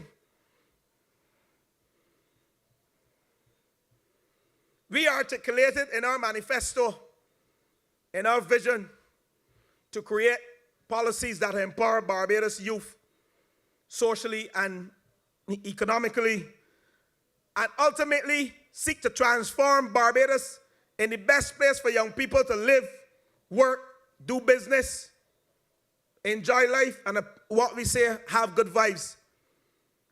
And within the portfolio that I hold presently, and what we're seeking to do with this new mandate, and I want to thank Mayor Amor Motley for giving me the opportunity to serve in the cabinet, that I can look to develop and position Barbados for 50 years down the road. 50 years down the road, you ain't gonna see Glazzy now, you ain't gonna see me. You can see my Josiah, who's 14. You can see Sonia Brown daughter, who's around that same age. You can see the people from Ellerton running all about the streets, then little boys and girls from St. Philip West. So we have to create programs by pushing new frontiers to empower these young people and to ensure that when people like myself leave the scene and people like Sonia and John leave the scene, that we have some young prime ministers in the making. So we have to create the environment and the policies through the ministry that our young people can be empowered. That is why we started the Barbados Youth Advanced Corps, which took over from the Barbados Youth Service. The Barbados Youth Service, this is a program that had young people, training them for 1 year, 18 boys and girls between the ages of 16 and 20 over a 1 year period. We came to office and formed the Barbados Youth Advanced Corps. Thanks to Mayor Amor Motley, that's her program. Give her a clap for that. That is her program. And we, between the time we started in 2019 and now, we have enrolled over 600 young men and women in that program. We haven't only enrolled them, we put them in a 12-month training camp where we deal with social behavior, civics, citizenship, discipline. We deal with everything with them. And psychosocial evaluation with a view that we intend to transform these young men and women on the block. And wherever these are young men and women who left school without a certificate, some of them. And that is what the program is about. And thus far we have trained 6,600, and provided job opportunities at the Barbados Youth Advanced Corps for 114 members of staff, from counselors, back to cooks, back to cleaners, back to inspectors. But that's not all. That's why we need the new mandate. Because we started the construction of a building. It started before us, But they were looking at small numbers. What we believe in an effort to transform and provide 5,000 jobs for young people over a 2-year period, we have to increase the capacity of the infrastructure. We are not nitpicking and we are not doing things on a small scale. We have to increase the scale if we truly want to transform Barbados. And we have a facility now. We are building it. It's estimated at 13 million. We have started. And hopefully once you give us the new mandate, we will finish this facility that will house 1,000 young men and women between the ages of 16 and 20. Just next to the airport at the Barbados Youth Advanced Corps. We are giving young men and women the opportunity to have a skill when they leave school. So you know what? In our manifesto and in our Prime Minister pledge, she said what? We are leaving no one behind, not a fella behind. And that's the reality. But that's not all she did. She decided some of the challenges that we have occur on blocks. And we engage in a block program. Some of the men and ladies that line on the blocks are very astute, they're smart. So we started a blockpreneurship program where we took entrepreneurship to the blocks. And thus far we have provided small business opportunities for 14 businesses from Silver Hill to the Ivy, to Bonnets, to the Pine. Those are the places that we have provided them. And as I speak to you, we have within town and country planning, within Bayville, within Sears Court, Wilfred, we coming at you. Kurt Humphrey, we coming at you. Marsha Keller, we coming at you at Halls Road to provide opportunities for young people, businessmen and women, so they can be empowered and own their own business. How else can this country withstand the shock of the challenges of the first world, the COVID and the hurricanes? We have to have a buoyant local economy, a domestic economy. And that is what we are doing to make sure that we empower small businesses, not only through the Trust Fund Limited. We hear about 50 million invested in 4,000 young men and women and not so young in this country. Well, I must say 240 gone to St. George South at 1.15 million, and St. Philip West got some. But you know who did all this? You know who gave us the opportunity to develop these programs and to help the people of this country? Mayor Amor Morley. I want to thank her for leading this cabinet. We came into COVID, many challenges. When persons were fighting for vaccines, we had vaccines because of the international flair and the astute leadership. She ain't only a national prime minister, she has become what? An international leader. She has taken the world scene by storm. And that is why we were able to build that hospital in St. Lucie to accompany 220 COVID patients. You could imagine if we didn't do that. It gives me great pleasure tonight. It's an honor of mine to stand here tonight to introduce our leader, a world leader, a woman who understands where this country has to go, what we need to do to transform this country. She has come back to you after 3 years, 7 months with a new mandate. She's asking for you because there have been challenging times and land of opportunity, and she wants to put Barbados on the map. Let it stay on the map. So that is why we need me, and that is why we have come back to the people for a new mandate. I want to welcome our Prime Minister. Let's stand people, our Prime Minister. Mayor Amor Morley, the best leader in the Caribbean, and I'm afraid to say that. And one of the best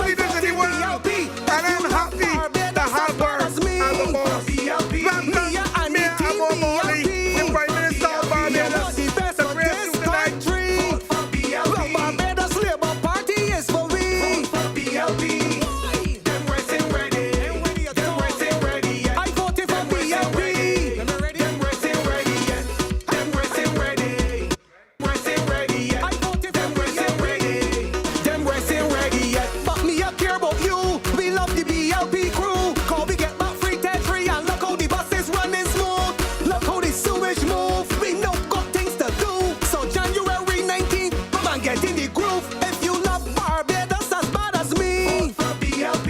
me and the team BLP. Vote for BLP. You want the best for this country. Vote for BLP. Well, Barbados Labour Party is for we. Vote for BLP. Them racing ready. Them racing ready. Yet. I voted for BLP. Them racing ready. Yet. Them racing ready. Them racing ready. Yet. I voted for BLP. Them racing ready. Yet. Them racing ready. Them racing ready. Yet.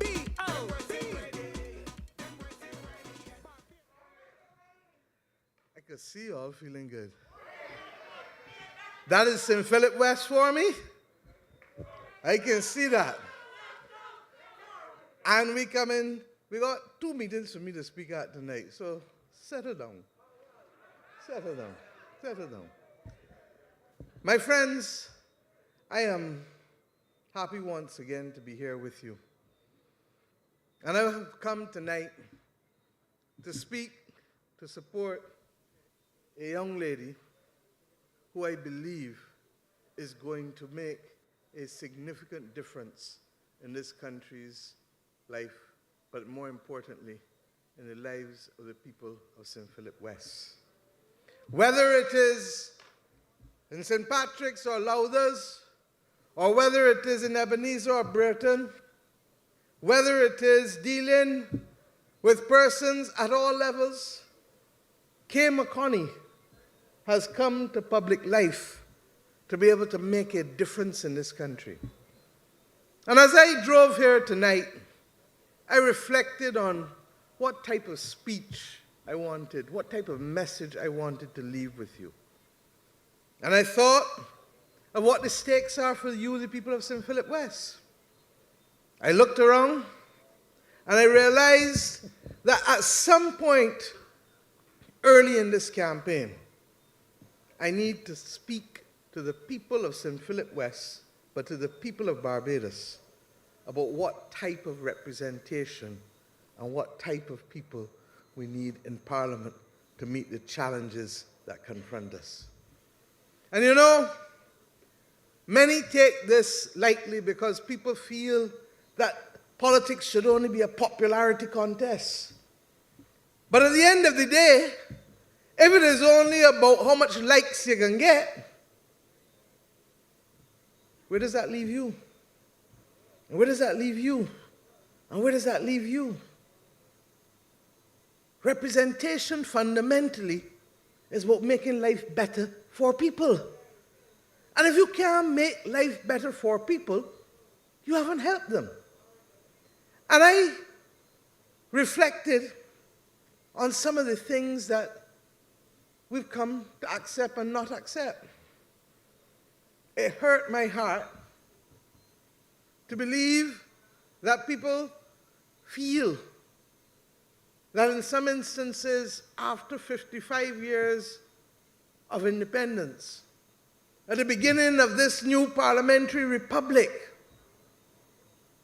that there are deep, deep concerns about behavior and about lack of representation and what is needed at this point in time. You know, sometimes I realize that some of the things that we say can be esoteric and highbrow, and I've tried to bring it down. When people talk about climate crisis, you know what I mean? That people who, for example, not accustomed to floods, are not accustomed to big weather events. We know what Elsa did to us last year. And up to today, as I move across Barbados, you meet people who were affected by that. So that when I go overseas and talk about climate crisis, it's not something up there, but it's the climate crisis that got parishes like St. Philip and St. Lucie got flooding that didn't have flooding before. Parts of it. It is the climate crisis that got groundwater not available. 20, 30 years ago, you didn't hear about parishes and districts without water like how you hear now, because the groundwater just not there. Or in some instances where you're getting erosion, the water going into the aquifers. Now, if you can't get people who know how to fix that, where that can leave you? Where that can leave you and your house? Where that can leave you and your property? If you have people who are only prepared to come and make a lot of noise, noise is for entertainment. I could give a free entertainment channel. In fact, perhaps I should offer that to Dr. Eswick, because the pit bull, as he has come to be known, provides great entertainment. But at the end of the day, and you heard other speakers on this platform tonight, what has he done in St. Philip West? And at the end of the day, I ask you, what is the purpose that you want to serve again? This young lady, I can tell you, has excelled Kay McConney in almost everything she has done and put her hands to. And I'm being straight. I didn't know Kay well before 1995. I met her in 1995 when she became the director of the Youth Entrepreneurship Scheme. She was behind me at school. I didn't know her. In those days, my sister, I think, knew her. But when I met her, it struck me that this was a woman who had purpose and who had drive. But more than anything else, I marveled as I watched her from those early days in the Ministry of Youth Affairs move with ease from young people, some who couldn't articulate what they wanted, couldn't say what they wanted, some with frustration. And she moved as easy with them as she then moved with the people who she had to deal with the Youth Business Trust, in order to mobilize business opportunities and training. You know, it brought in mind from as far back as then the words of Kipling, that if you can talk with crowds and keep your virtue, or walk with kings and not lose the common touch, that is Kay McConney. And for the people of St. Philip West, in a constituency whose demographics range across the entire spectrum, that is what is needed. Because she is as easy moving with each and every one. And when I then began to understand, and we heard some of it tonight when she talked about Ms. Laria. You heard her? And we heard some of it earlier. But to be a gold medalist in athletics, in any discipline, and in this particular case, hurdles, requires what? Discipline. Not just ability. A lot of people got ability. But where the ability is take them if they don't got discipline and training? Practice makes what? And perhaps what I've come here tonight to say to you, that the Barbados that we need to transform is going to require people fit for purpose. People who can get the job done. And many of you may have said, but how the Prime Minister, when I announced the cabinet on the 26th of May, 2018, and I said that I proposed to appoint Kay McConney to the Senate of Barbados and to appoint her as Minister of Innovation, Science and Technology. Many of you said, who was she? Because she had been living away for a little bit. And why? So accomplished was her performance as the director of the Youth Entrepreneurship Scheme. Not me. Owen Seymour Arthur came into my ministry and said, Motley, I want her. I said, Prime Minister, for what? He said, I want her to be the Consul General in Toronto. I said, Prime Minister, I now get this program off the ground. You mean I can take the best body I got leading it and move away from me?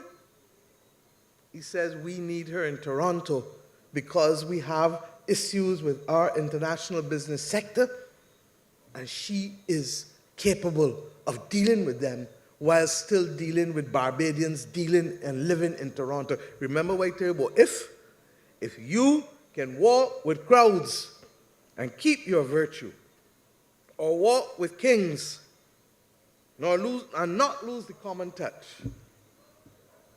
If you can talk with crowds and keep your virtue, or walk with kings and not lose your common touch.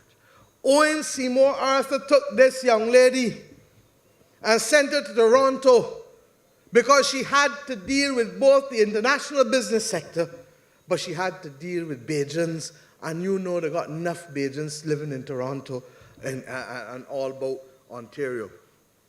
And I give you these stories because it is important for you to understand that the team that we are putting together for you in 2022, perfecting the one that we had in 2018, to be able to do the things that Bajans need doing as we face the worst crisis the world has ever seen with climate, as we face the worst pandemic in 102 years, as we face the economic decline and the loss of jobs and all of those opportunities that came last year. Because if you shut down 90% of the tourists coming to the country, it means that the farmers in St. Philip ain't got nobody to sell the goods to in the same way.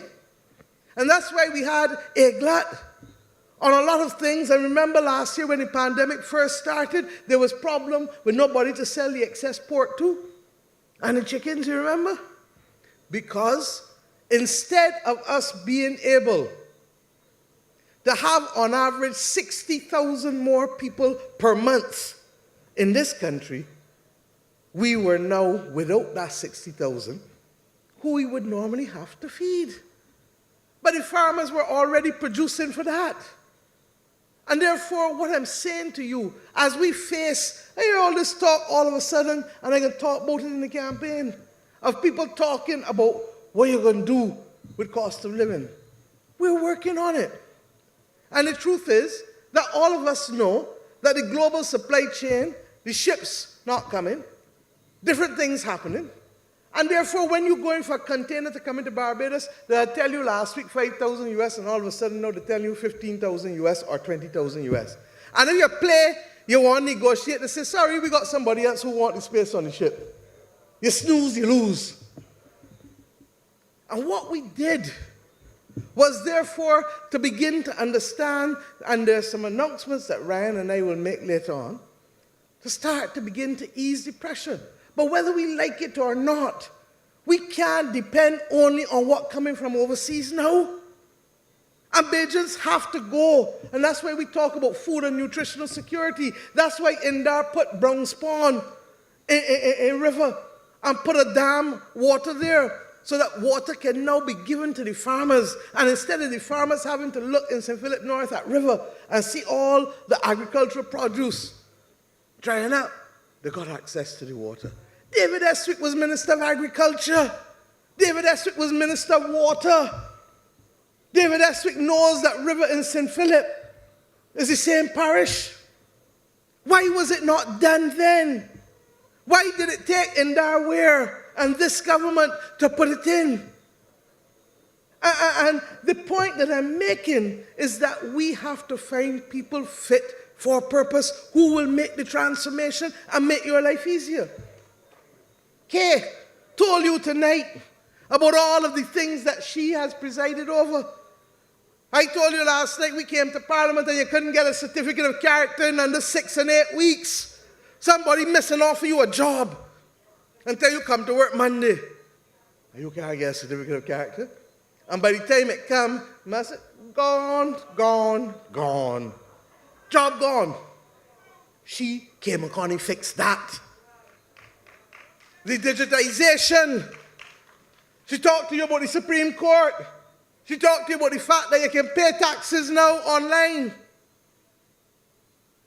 All of these things that, see, oh, that ain't nothing. Well, if it wasn't nothing, why the Dems didn't do it? If it was so easy and it wasn't nothing, why didn't the Democratic Labour Party do it?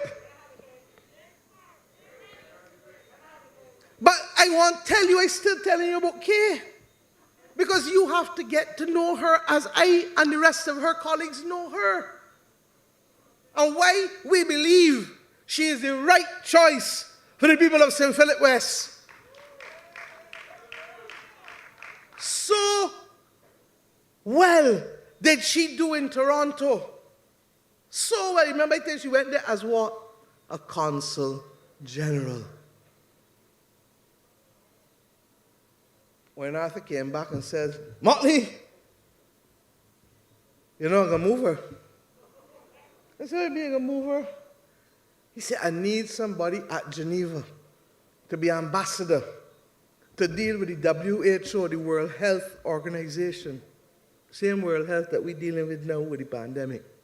I need somebody to deal with the World Trade Organization, the same one that's determined what we can do or not do to help the farmers and to help the manufacturers in this country in terms of policy. The World Intellectual Property Organization, all the copyright and the patents and the thing that the people out here does create, the musicians, etc., because we have to protect and allow people to earn. Red Plastic Bag, John King, all of them, Calypsonians, all. And we sent Kay McConney to Geneva to represent our country. I think she's the youngest ambassador ever to have served in Geneva. The youngest.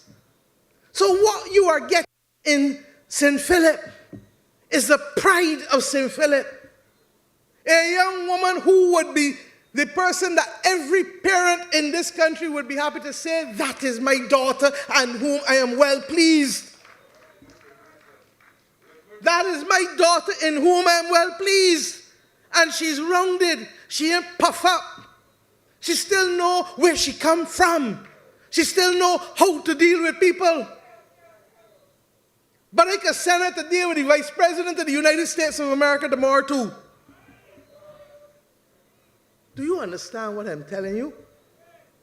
But instead, we have people who, when they go to Parliament, feel that Parliament is about pulling a gun. Like if it is the wild, wild, wild, wild West. We have people who believe, as he did to me in the stadium, my back broad. They can say anything about me. And on the last occasion when they opened their meetings, Marcus, you remember? At the stadium, in my constituency, it was as if he was using the bullseye from the rifle, the shooting range, and shooting at me with all the barbs. But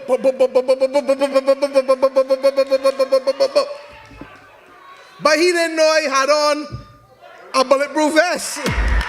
Oh Lord!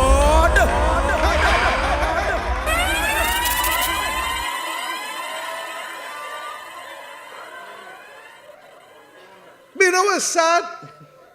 I actually like David, you know. But I can't understand the two Davids. Because there is one David that can be very mild-mannered. But there's another one that I really don't know what's going on. And you got to run for cover. And if you're not like me and got the bulletproof vest, you're really going to run for cover. So, I have come here tonight to ask the people of St. Philip West, but also the people of Barbados. Do we want entertainment or do we want representation? Do we want entertainment or do we want representation? In entertainment, money can get taken out your pocket. In representation, money might get put in your pocket because they're going to create an opportunity for you to live and live well. And I say to you, in all sincerity, that we have reached a point where we have to get serious about what faces us as a country. I have another speech tonight to make, and I will talk more about the transformation that must come to this nation. I will talk about the fact that what we experience in this pandemic caused by nobody but here, but like every other tourism country, we have come to the point where it has pushed us back to is the equivalent of what we were doing in 2005 and 6. And largely because the Democratic Labour Party was in government for 10 years and really did not push forward this country in any way. In fact, most of you lost your savings in that 10-year period under the Democratic Labour Party. Most of you did. And we have come in, and in 2-2s, we fix all the people who the people were owing. All the people in St. Philip West that the government owe, a lot of them get sorted out. $1.9 billion was owed. And we bring that down to just about $100 million. We're gone now, and we find other things that we did not know about in 2018. And that has us now trying to work through and to be able to deal with another $400 million in debt. That is why we brought the Series J bonds here the other day, so that we could honor our commitment to people who were owed. How many of you getting reverse tax credit money again? Couldn't get it before. But yet you had Eswick pretending and wanting to be a minister of finance and the economic guru. But the truth is, the only economist on that side, supposedly, is the guy running in the city of Bridgetown, Kimar Stewart. That's a fact. I got Ryan Strong. I got Marsha Cattle. Then got Kimar Stewart. And poor Kimar, before they give you a chance, them remove him as general secretary. If you remove your own general secretary, how you could go and voice him for the people in the city of Bridgetown? You remove him. I can't remember why they remove him. I can't remember why they remove him. I cannot remember. But I tell you this, that I ask you to study your head. I come to Robert Rose in this speech tonight. I come to reason with you and talk to you and ask you, who are you really voting for? Are you voting for entertainment, or are you voting for representation? Are you voting for a government that can put money in your pocket, or a government that can take it out all the time like a thief in the night? Are you voting for a government that is going to make sure that we are in a position to help ordinary people? When the transport board buses weren't working, the people in St. Philip, the people in St. John, the people in St. Joseph, the people in St. Andrew, how to get home? From school children to people working late at night. Study your head. Because this election, you ain't gonna agree with me, you know, but day does run till night catch it. As sure as that, day does run till night catch it. And if you make choices, you got to live with the consequences. And I have said to you tonight that we in this government need Kay McConney to help us continue with the transformation of this nation.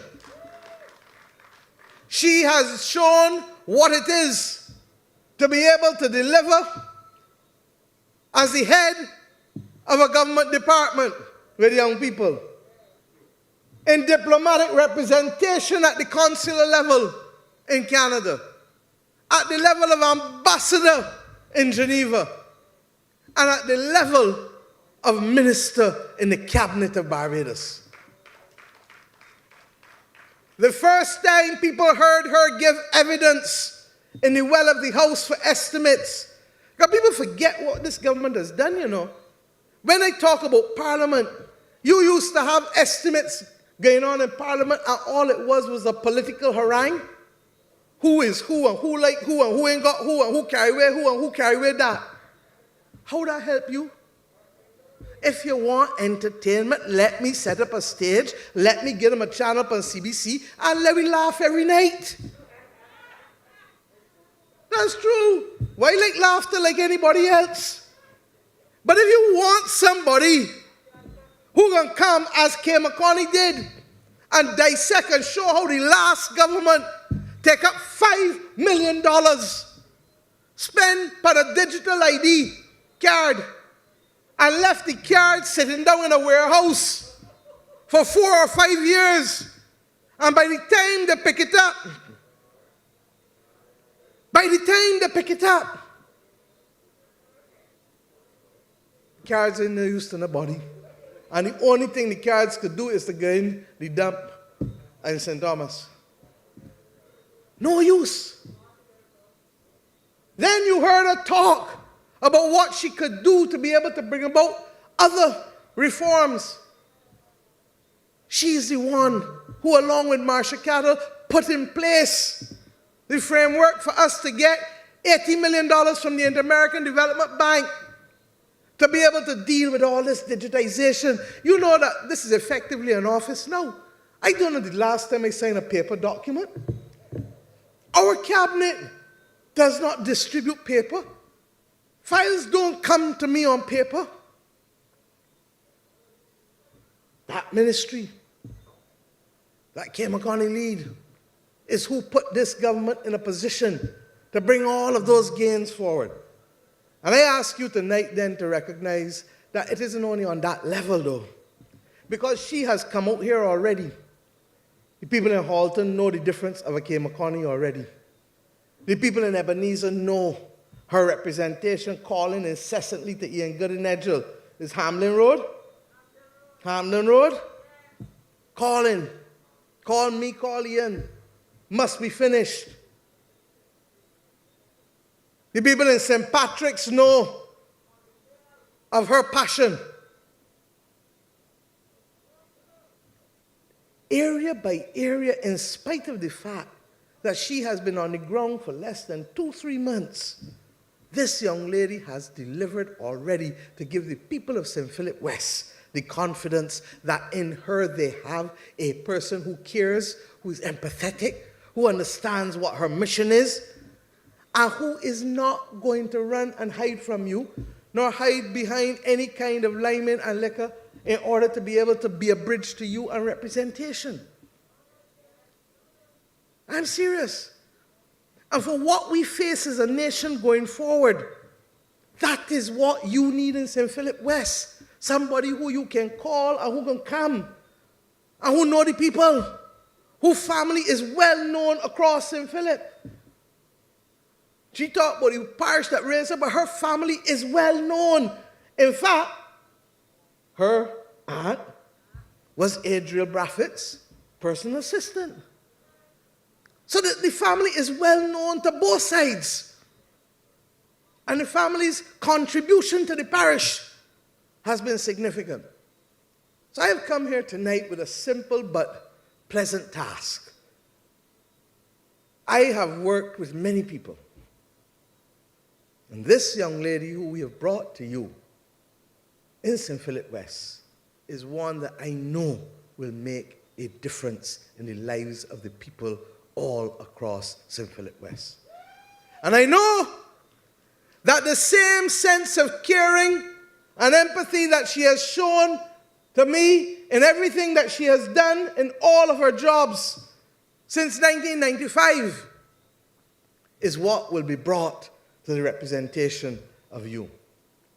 The choice is clear. Entertainment or representation. Caring or contempt. I ain't got the time for that.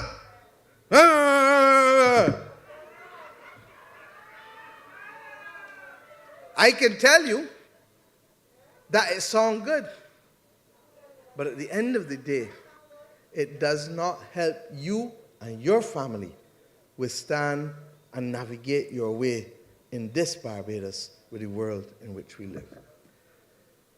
As they would say, think ye upon these things.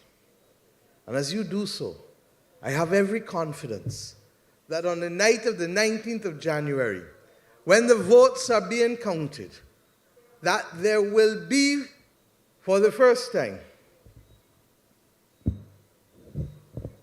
a woman representing the parish, the constituency of St. Philip West. Let her be that voice and that representative for you. The deal is clear. Don't tell me you are supporting her because, as I told you last night, support is not votes. flour is not cake. And unless you can get each and every one of those votes out and in that box between 6 in the morning and 6 in the evening, it is as idle as entertainment on a stage. So you know your role in this deal. If we want to make sure that this country and your constituency and your family and your community is on a steady path,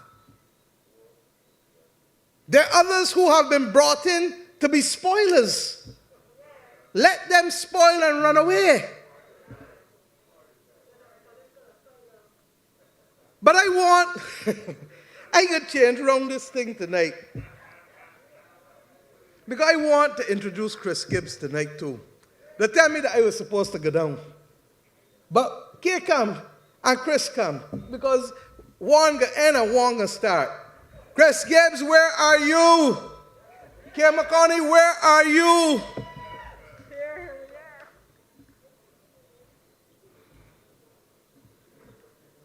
When I ask you, therefore, to take time and to be able to deal with this young lady, it is because I know, I'm not guessing, that she is going to be the real deal for the people of St. Philip West at last. That constituency deserves this level of representation. And Kay, with God's blessing, I thank you for answering my call. I was begging her to come and run for the longest time. But I thank you for finally answering the call, because your country and your community and your parish needs you. Thank you. And this young man now,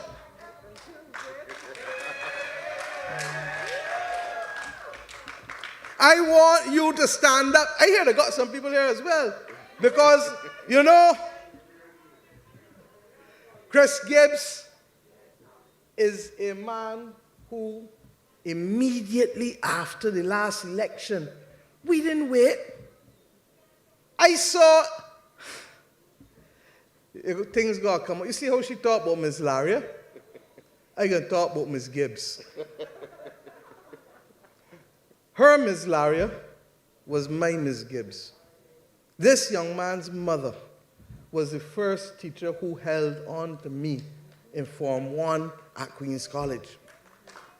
And when others say, this girl too rambunctious and this girl all about the place and thing, she was the one who held on to me early on.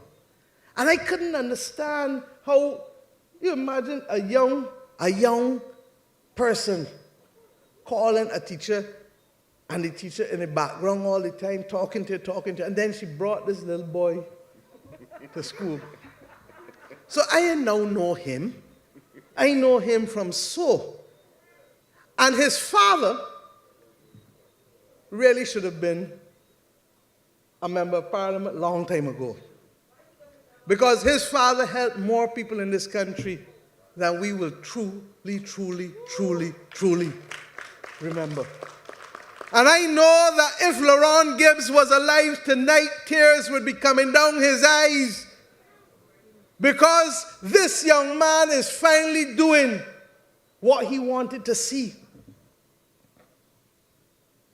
And I didn't have to wait until he's elected as a member of parliament to know the worth of Chris Gibbs. All of you in St. Michael West have already told me, Mayor Motley, you don't need to come down here. I said, Diane, true, I come in. You don't need to come down here. We got you. You don't need to come because we ain't see Joe Adderley for 4 years. We see Chris Gibbs.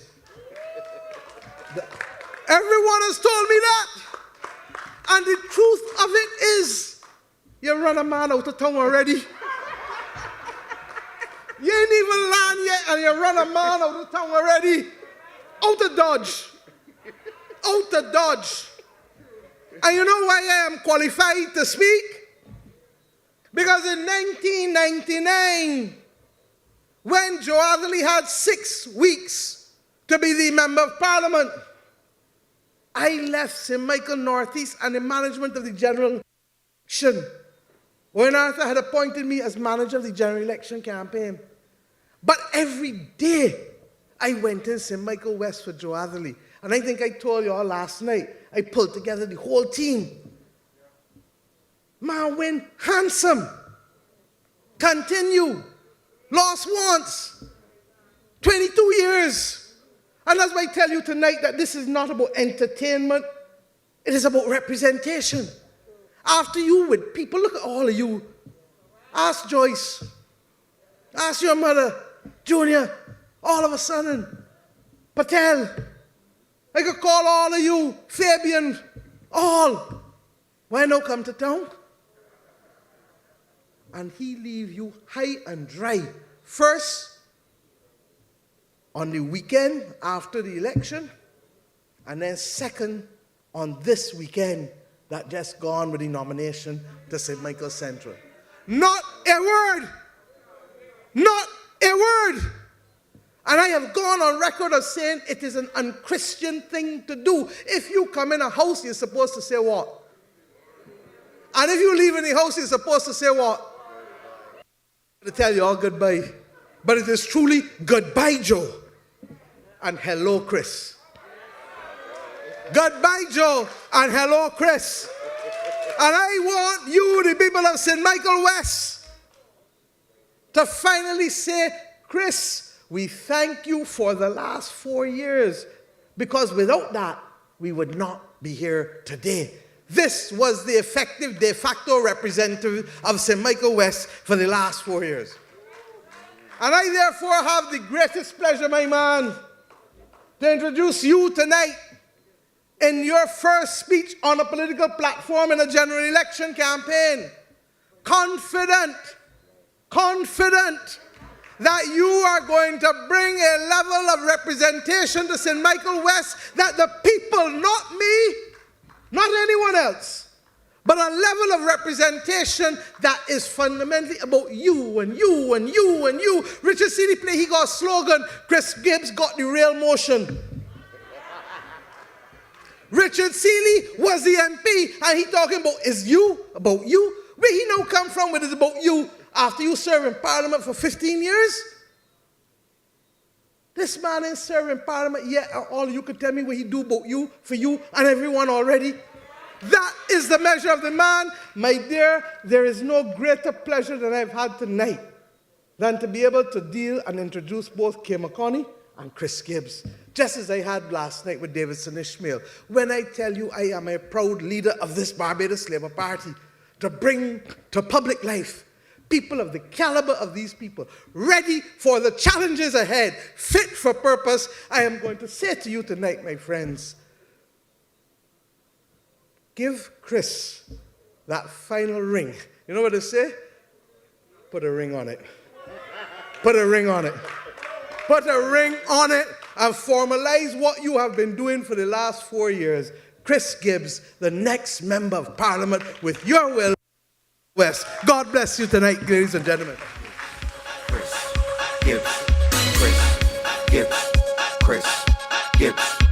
The choice is crystal clear. Come on, put your vote right here. The choice is crystal clear. Come on, put your vote with Chris Gibbs, Chris Gibbs. Well, all right then, Chris Gibbs.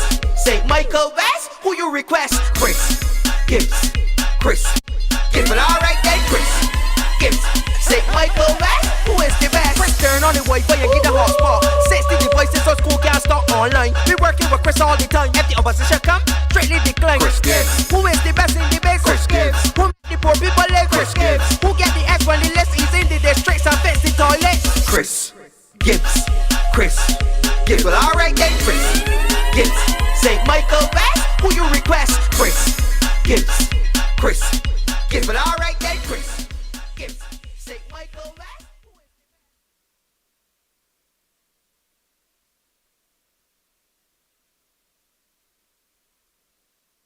To introduce me tonight. I am truly honored, PM.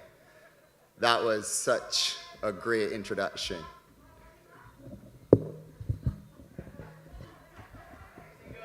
First things first, good evening to all. Good evening to the constituents that are in Richmond. Good evening to the constituents that are watching in Passage Road. And good evening to all Barbadians abroad and at home.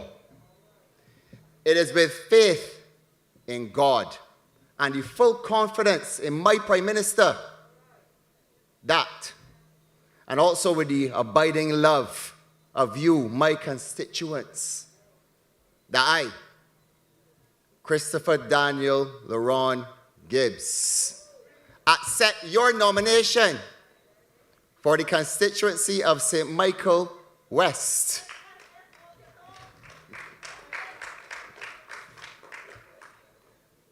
It is with a sense of pride and humility that I stand here tonight in front of you, my future constituents.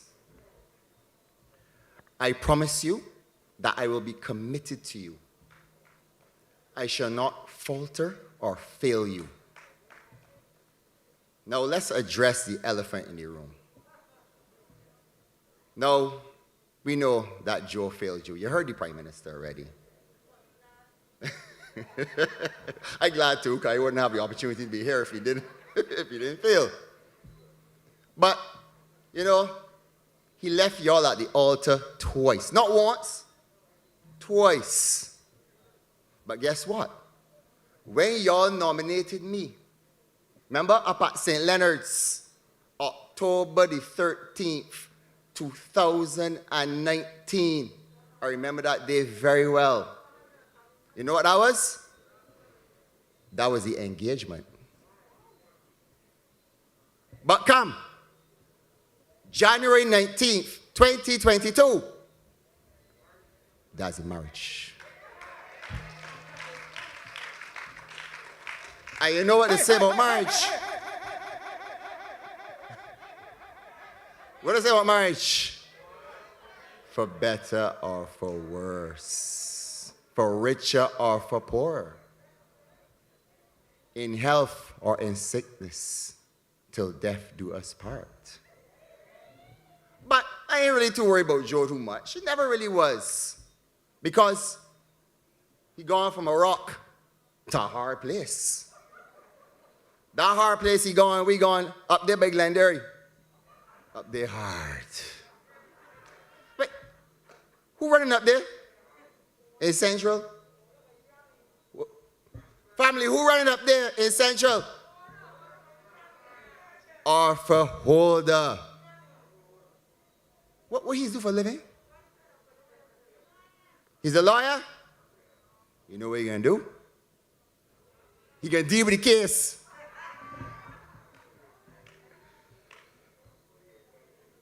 No, I've come to politics in St. Michael West to do what Joe undid.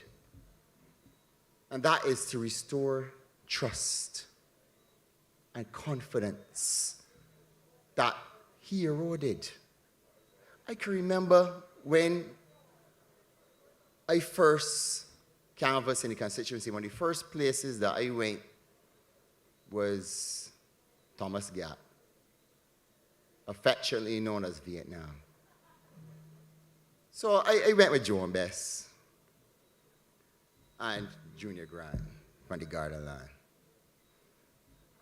And I made the long walk up Thomas Gap. And off in the distance, they had about 5 chairs laying off. I didn't know if they knew I was coming or what, but 5 chairs. And these 5 women sitting down with their arms full, like that, like they were waiting for me. So I look at June, and say, oh Lord. All right, so I gone up. I take the long walk. And I say, hi, good night. My name is Chris Gibbs. I seek to represent this constituency. You know how our Prime Minister talk about long stoops and stoops and all kind of stoops? Oh Lord, it was tough. But it was so because he left a foul taste in the people's mouth. And I had to work hard to restore that confidence. And I guarantee you that I will use the measure of the standard bearers of this great party. The Adams, the Cummings, the Cox, the Fords, the St. Johns. That is what I aspire to be in politics in this country. To lead you, my future constituents. That is what I aspire to be. So don't worry, I'll be there for you. So yesterday morning, as I walked hand in hand with you, as we assembled at Moses parking lot there off the Harbor Road, I had called the owner. In fact, Patel called the owner, Martin, and asked him for permission. And Martin said, no problem. I know Chris. I know his dad. He was good to me. So I will let you all assemble there. And as we all assembled, and we came out in numbers, it looked like Kaduma Day that day. And when I stepped off that curb with y'all in tow with me, I felt a sense of pride. That you were with me, behind me, on that walk up to St. Leonard's boys' school that I was the chairman of, to sign those papers that I could officially become the candidate for St. Michael West for the Barbados Labour Party. And when I saw those sea of faces, the Grant boys, Jabari and Jumani, I can remember when I first met them, Jabari had just finished university. And now, he is working at the Met Office under the capable hands of Dr. Sabu Best. I'm proud of him. His brother, Jumani,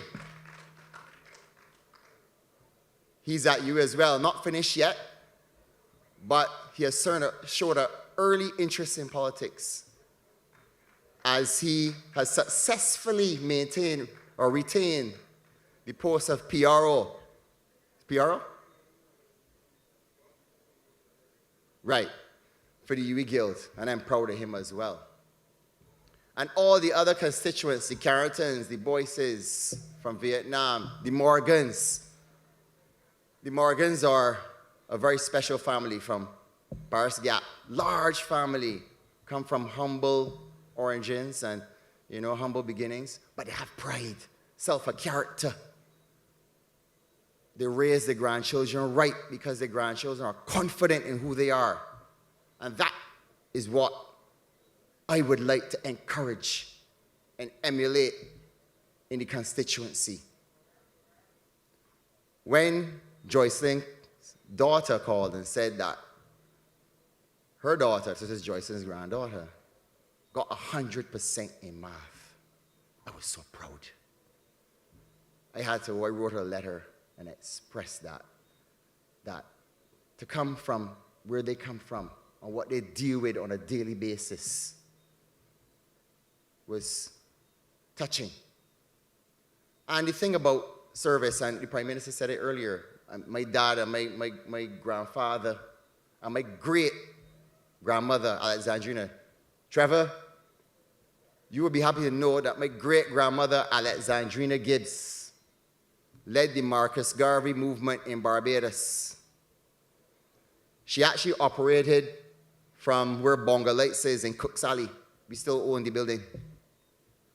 And she handed out the pamphlets in Westbury Road, running for the police. She was a rebel with a cause. And then my grandfather, Sam, he was poor. He never went to school. Used to walk out barefoot, went by the Salvation Army with his mother to get food. But built a business in Bridgetown that is the foundation of the business that I am the managing director of now. And the thing is that what was amazing to me is that you told me these stories. Because my father, my grandfather helped so many people in the urban environs of the constituency that he helped a lot of you too. That's the truth. I can recall when I was canvassing First Avenue, Goodland, out by John. And I happened upon Mother Joni. And I introduced myself, and she said, Gibbs. Yeah. You follow me to San Gibbs? He said, yeah. He said, listen, let me tell you, boy.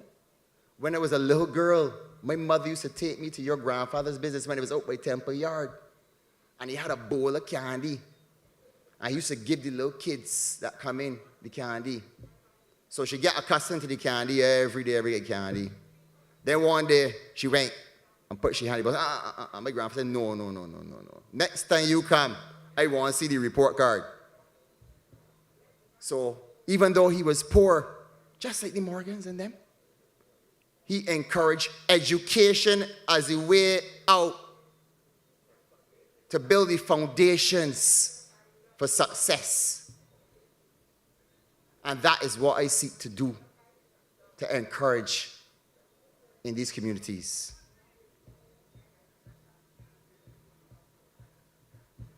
So having grown up in this household, you can't help but follow these lessons. The lessons set by the forefathers. So I stand today on their shoulders.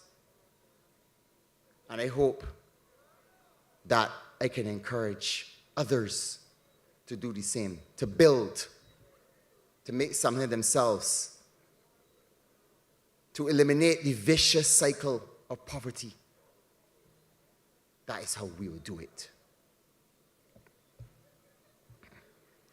So, a commitment to pursue excellence, integrity, and honor, that is what I'm about. 4 years ago, a lot of people want to know, why did I enter into public service? 4 years ago, when I saw what was happening to my country, sewage in the streets. I come from Christchurch, so I would be driving to Christchurch to Bridgetown. And I'd be having to dodge the fountains of sewage spewing out. And at that time, me and my father would lament often about how we can't get access to foreign exchange. We have the money in the bank, but you can't get it out. The country was failing. It was a disaster, but a man-made disaster. In the pandemic, in a hurricane, in an ash fall, man-made. And all that was needed was to have the leadership that we have now under our Prime Minister. That's why I'm here. Symbolically, when you look at that, those fountains of sewage spewing out from the street, you contrast that when you go down Bridgetown to the fountains of beautiful water emanating from the Lower Constitution River. That's why I'm here.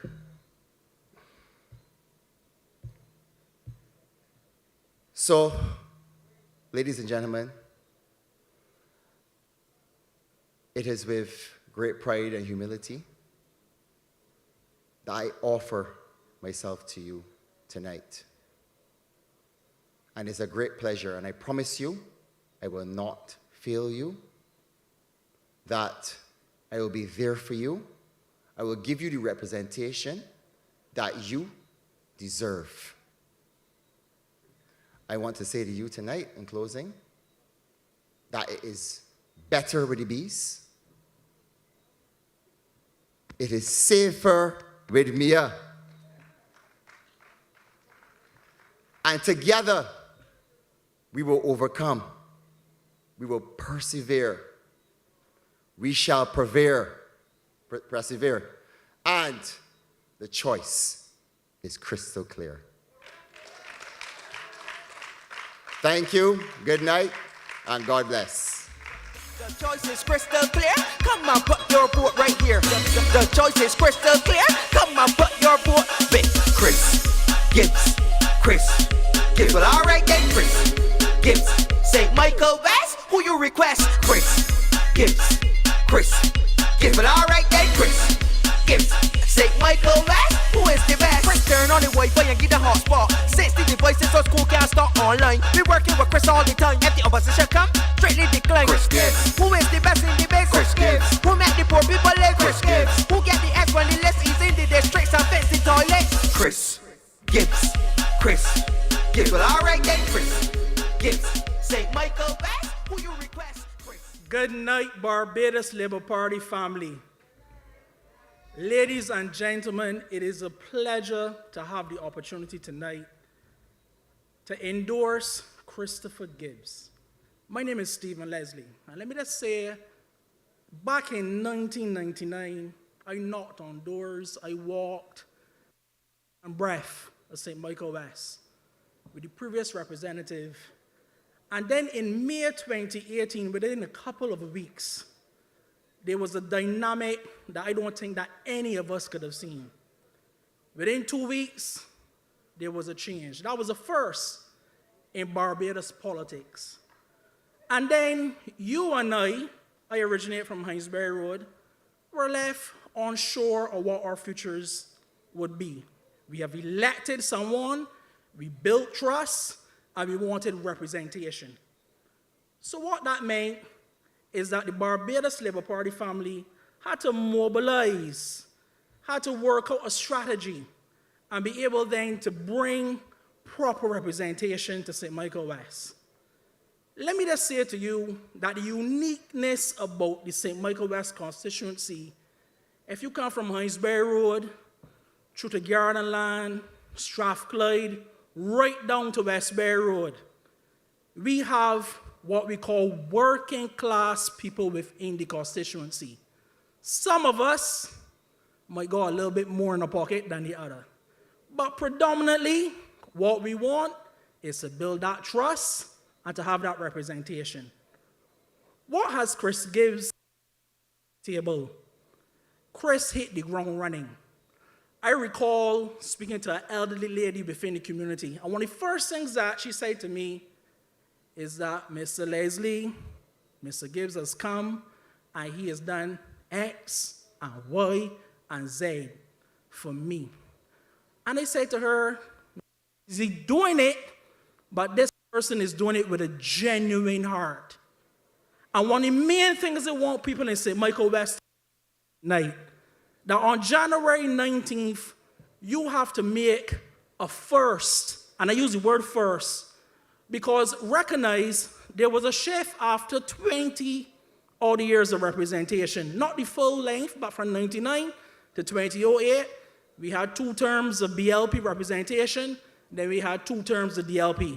However, the first that we have to make sure is to ensure that Chris Gibbs, the person for the last 3.5 years who has embraced us, who has shown us that he wants to be part and parcel of the future of St. Michael West, you must get out and vote on January 19th, 2022. I want everyone to be aware that only the vote will matter. And I'll give you a simple analogy. We have an individual who is the president of the Democratic Labour Party. And she goes around the island speaking, she speaks, and she says this is what should happen, the election shouldn't get called. But you know who the most important people in the election process? The voters and the returning officer. Let me tell you why. We could go on the stage and we could talk, we could encourage, we could get out shirts and party. If the returning officer don't come out and say, you have been duly elected to represent, bum, bum, bum, you can't walk into parliament, you know. So you and I as the voters need to understand and to embrace the energy and the commitment and the truth that has been shown to you by Chris Gibbs over the last 3.5 years. And I want us to understand that when we go to those polls on January 19th, I want us to make sure that we encourage everyone that you know is eligible. I was told just over 7,200 eligible in St. Michael West. Let me make sure that we get as many of them out who we know will support Chris Gibbs and make that difference for our lives within St. Michael West on January 19th. I just want you to be aware that at the end of the day, when you have the opportunity, continue the great work, and we will be part and parcel of that important rebuilding of St. Michael West and making it the community that we all want to embrace.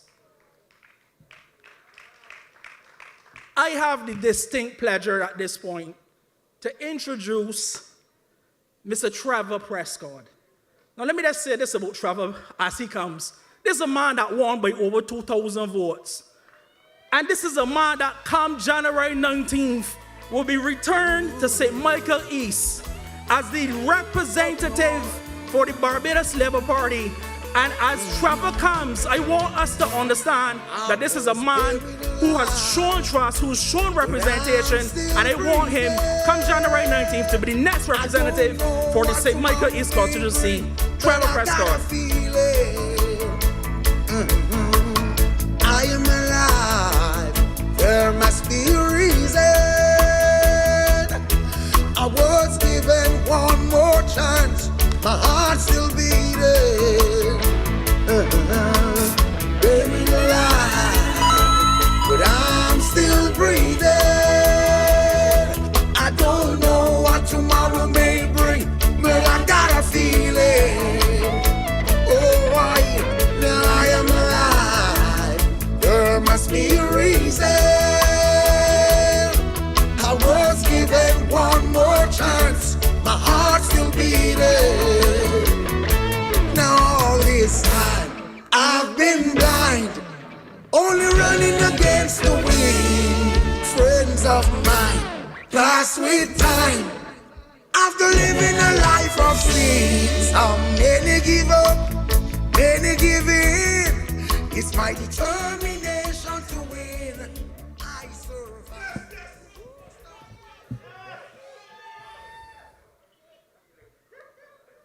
Barbados Labour Party family, my love I give to you.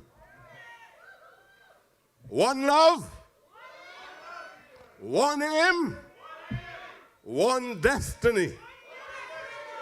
And what I want to tell you tonight is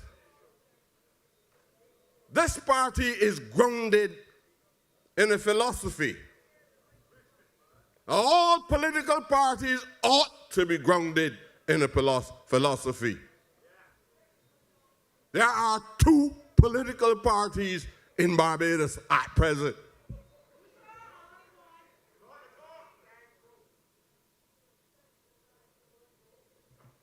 You know,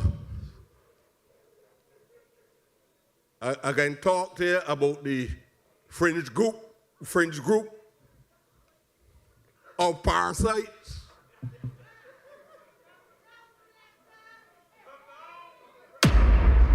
Oh Lord, who put together a cohabula pot on nomination day. These men never used to speak to each other, know each other, never share an opinion between each other, and on nomination day, all of them turned up in Country Road, saying they have a political party. You know, my brother Gibbs talked to you tonight about his grandmother, Adriana Gibbs, and Sam Gibbs. I am not here to support Gibbs because he went to school in any specific place. But Gibbs means a lot to me and this political party. And we must understand that we must do everything in our power to ensure that the business that Gibbs owns tonight, that business will remain alive not only into the 20th century, but into the 21st century as well, and should be passed on to future black generations of the Gibbs family. That is what it means to me. Adriana Gibbs. Now I want to talk about Gibbs because he's a tall and handsome fella, and his wife must be on guard. I am not talking that.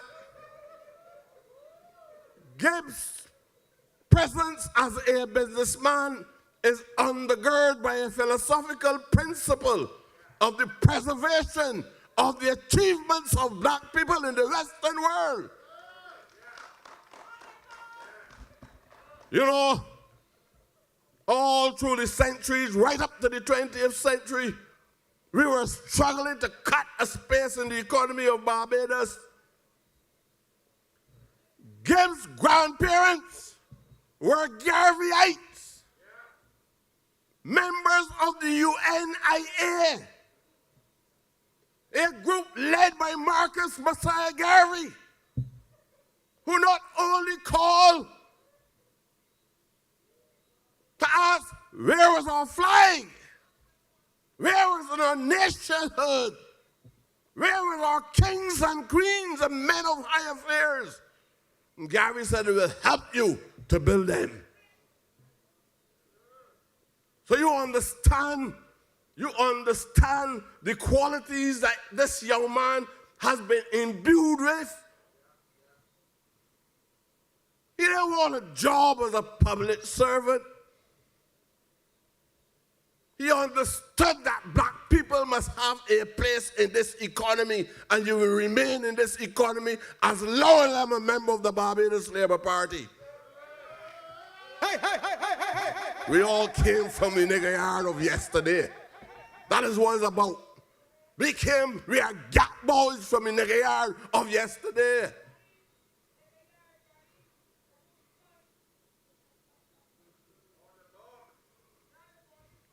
This party, as we move into a postmodern state on the principles of egalitarianism, equal rights for us as a people, social justice for us as a people, economic empowerment for us as a people, Gibbs is an example of what we can be. In the 20th century, Gibbs and James Tudor. James Tudor, the father of Cameron Tudor. Two different characters altogether. Cameron Tudor wear high shoes, but not his father.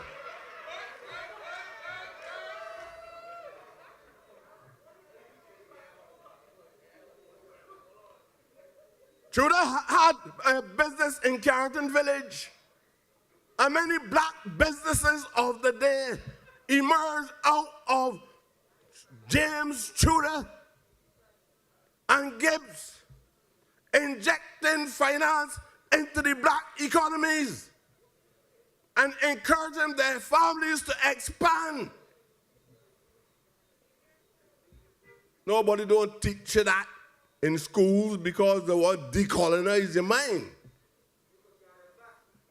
So they want you to always believe that you must get a job, you want to be a manager.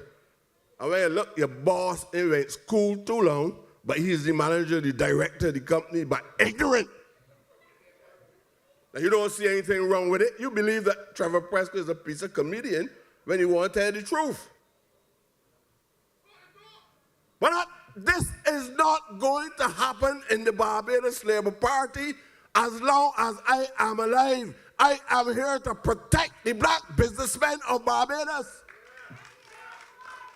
I am here to protect the masses, the working class people of Barbados, the wretched of the earth must be protected by me, and that's why I'm alive. When Buju said, I'm alive, I'm still breathing. I am still breathing. Hey, hey, hey, hey. I don't know what tomorrow will bring, but I got a feeling. I got a feeling. You know, I was in the hospital about 5 years ago. I think of myself. The journalist called in and said, I hear Prescott dead. I'm so glad that I had a good doctor And he was not even a black man, but he was my friend, and I trust him more than I trust some of the journalists. Because there's a Prescott dead in the call up there. I think some of the person that they believe was a significant individual was very much alive and they thought he would live to eternity. But the man died one day, and I'm still here with you. Right.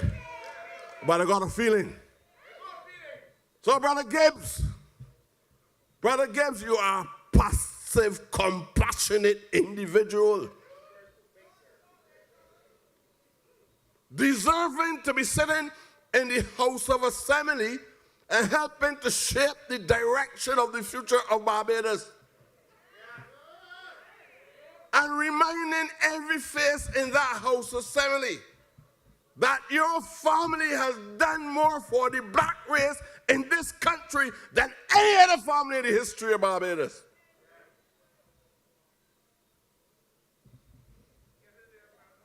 I want you to know this. You see how the Messiah bless you? All the color that Reverend Aldi had on and still wear.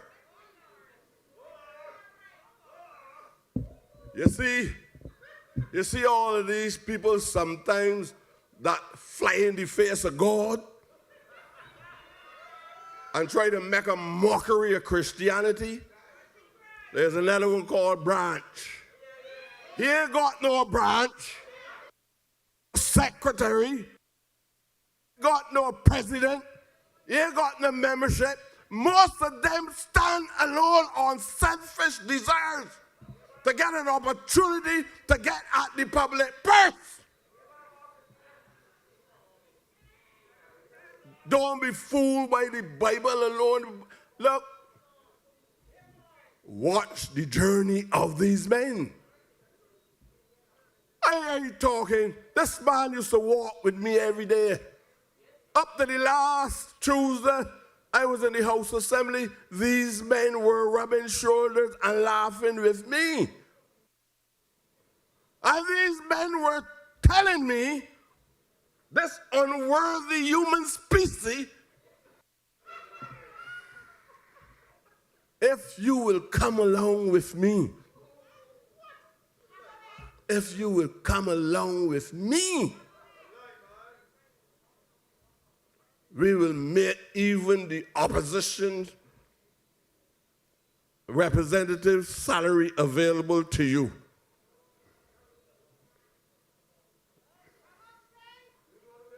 You know what I tell you? Every day these people gorging themselves into a state of stupidity.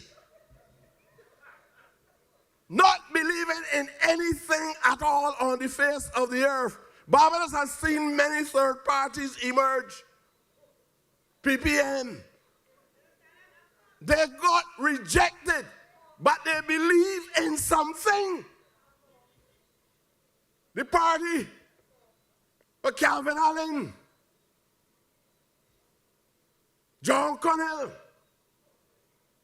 all of these people got rejected at the polls because the Barbadian public was not willing to embrace socialism. They believe in something, but you can't form a party on election day. Have no genuine intentions of representing the people of Barbados, but out of some contentious notion that you don't like me, Mortley.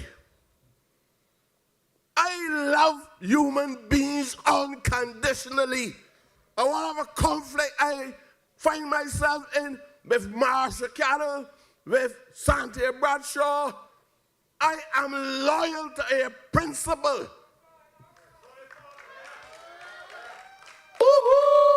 I would not turn my back on my people simply because there is a personality clash or a matter that I feel can be resolved, that I've exhausted the efforts to do so. These people, well, I can talk to them some more, but not all know, you know. Because I don't want to give them the stomach and when I can't really digest the substance especially when the narrative is about evil men on the face of the earth. And you know what God has done already? He flushed and purged the earth of such evil, sinister individuals. And what is worse, we now have to purge Barbados of men who claim that they are men of the cloth. You can imagine side of me, morning, noon, and night playing, he talking on the radio and in the newspaper about what happened down the Bell, and he was the president of my branch, walking with me every day.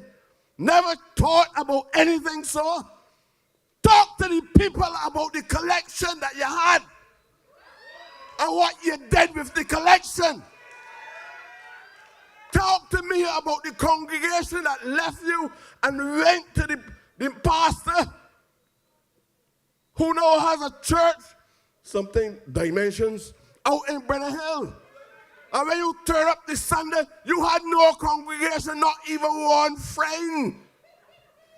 Why would the congregation walk away from you? If you were a man of principle or godliness, why? Tell them why you could not build back the church. And you're a preacher.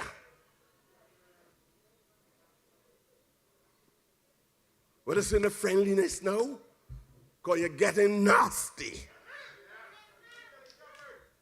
This Barbados Labour Party was rewarded with 13 seats against the Democratic Labour Party. 30 seats. It was unbelievable with all the scientific evidence that the DLP would be purged from the political landscape.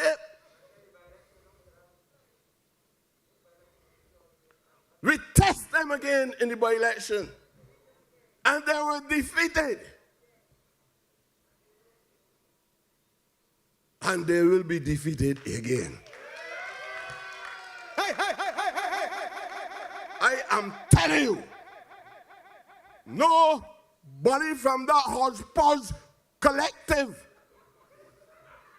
that wants to have a title as a political party, nuisances on the landscape.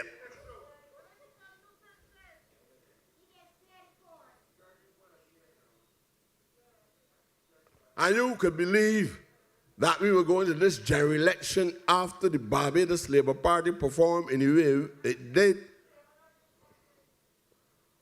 Not only after what they left on the South Coast, not only after the American government arrested Don Villiers and is now in a cell in chains. Oh Lord!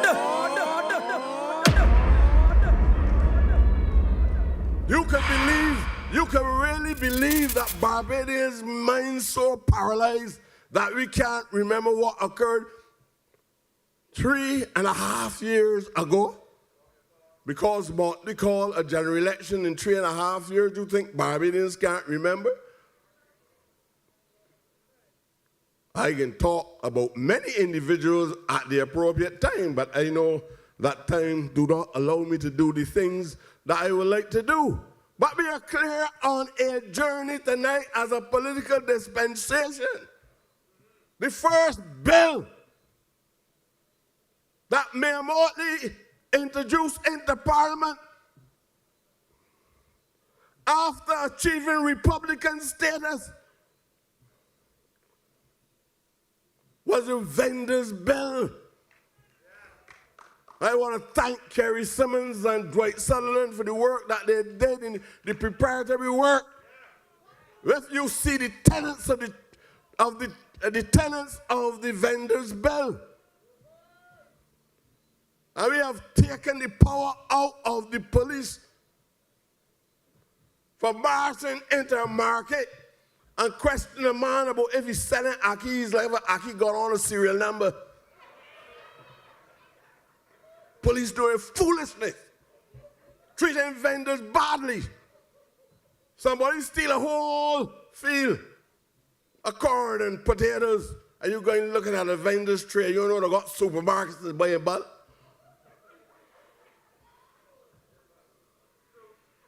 You had vendors that had nowhere. You had to buy this and buy that. And when you look back, the government at no time ever prepared a toilet facility so the vendor, the males would turn and pee just a little distance from the potatoes, and the women would squat and pee a little distance from the same potatoes. And police would take up the ackies and question them, question the vendors. And sometimes when the case is to come up in the House of Assembly, in the Parliament, in the court of Barbados, the ackies gone. The police eat them. Call security! How many security? Look, this government is very clear on the decriminalization process. You gotta stand up in the courtyard with a magistrate. And a magistrate goes, you come to apply to set up a business, not in a criminal unit. You come to set up a business. And for all of these centuries since 1627, the police call out your name. You're going to get a magistrate to get a license to sell. And all the items sometimes in the tray only worth $2.15. And you want to put a man in jail. The man can't get a police certificate of character. He can't go to St. Lucia or Beckwith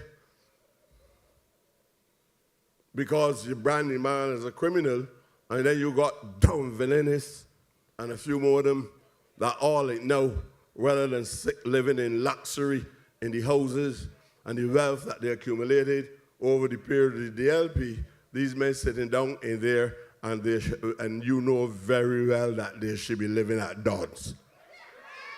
You know that? You know, now these bandits, this fringe group now, that playing a game and hoping that they can disrupt the whole political system. You got a fellow out in the pine in the southeast called Tanis. He ain't a clown, I ain't dealing with that language. Because I know the mischievous that could occur. I know he's wise enough. You know that I ain't studying that. I know all of these men got coming like, you know all these men got colors. All these men got colors. You see this thing though? Y'all really understand what's going on? You also going on? All three. They still got that people? You really believe? Look, Gary talk about these people, you know. All of these people belong to the same institution, involved in all kind of treacherous behavior, hoping to cut votes from individuals who serve this country and corrupt the whole system, that although you might be getting a substantial amount of votes, they believe that they can prey on the ignorance of ordinary people. Because I've heard them before, you know. I listen to them very carefully, you know. They talk to me. None of them believe that the masses of people are ignorant. When life was hard in Barbados, as it is for people in Trinidad, in St. Vincent, in America, in Jamaica, nobody would have expected after the last election that we would have been faced with a pandemic. We had no time to go through the period that is required to test the pandemics. But we also knew that we had to have a vaccine early. You go and look and see how many people in Trinidad, in the 91,000+ people caught COVID. Look and see the amount of people that died from COVID. In Jamaica, in Trinidad, and that foolish boy, Trump, that lots of black people revered. At a time when the white supremacists was running across the America, using their powers in the police force to shoot down black boys and girls. Mayor Motley was holding the ship steady. Little over 200 persons in Barbados died with COVID. You can't count the amount of people died in the other parts of the world. You know, I heard when she went to COP26, they say,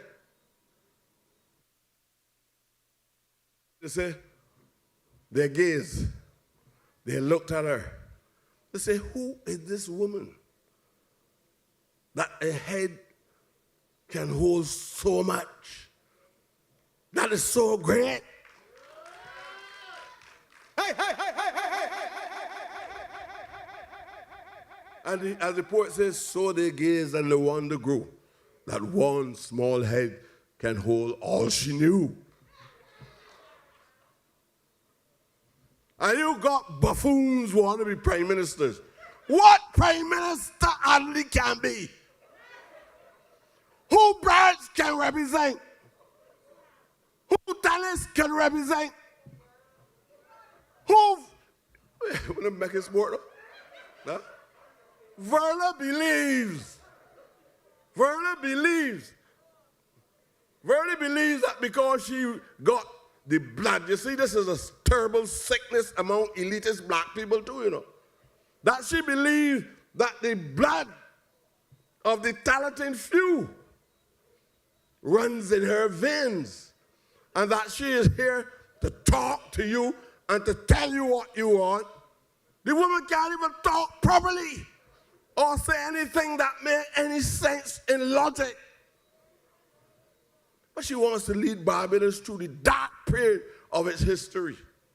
The only person I see in politics at this time capable of carrying this country forward into a postmodern egalitarian state is Mayor Motley. Oh Lord! I don't like that lumpy.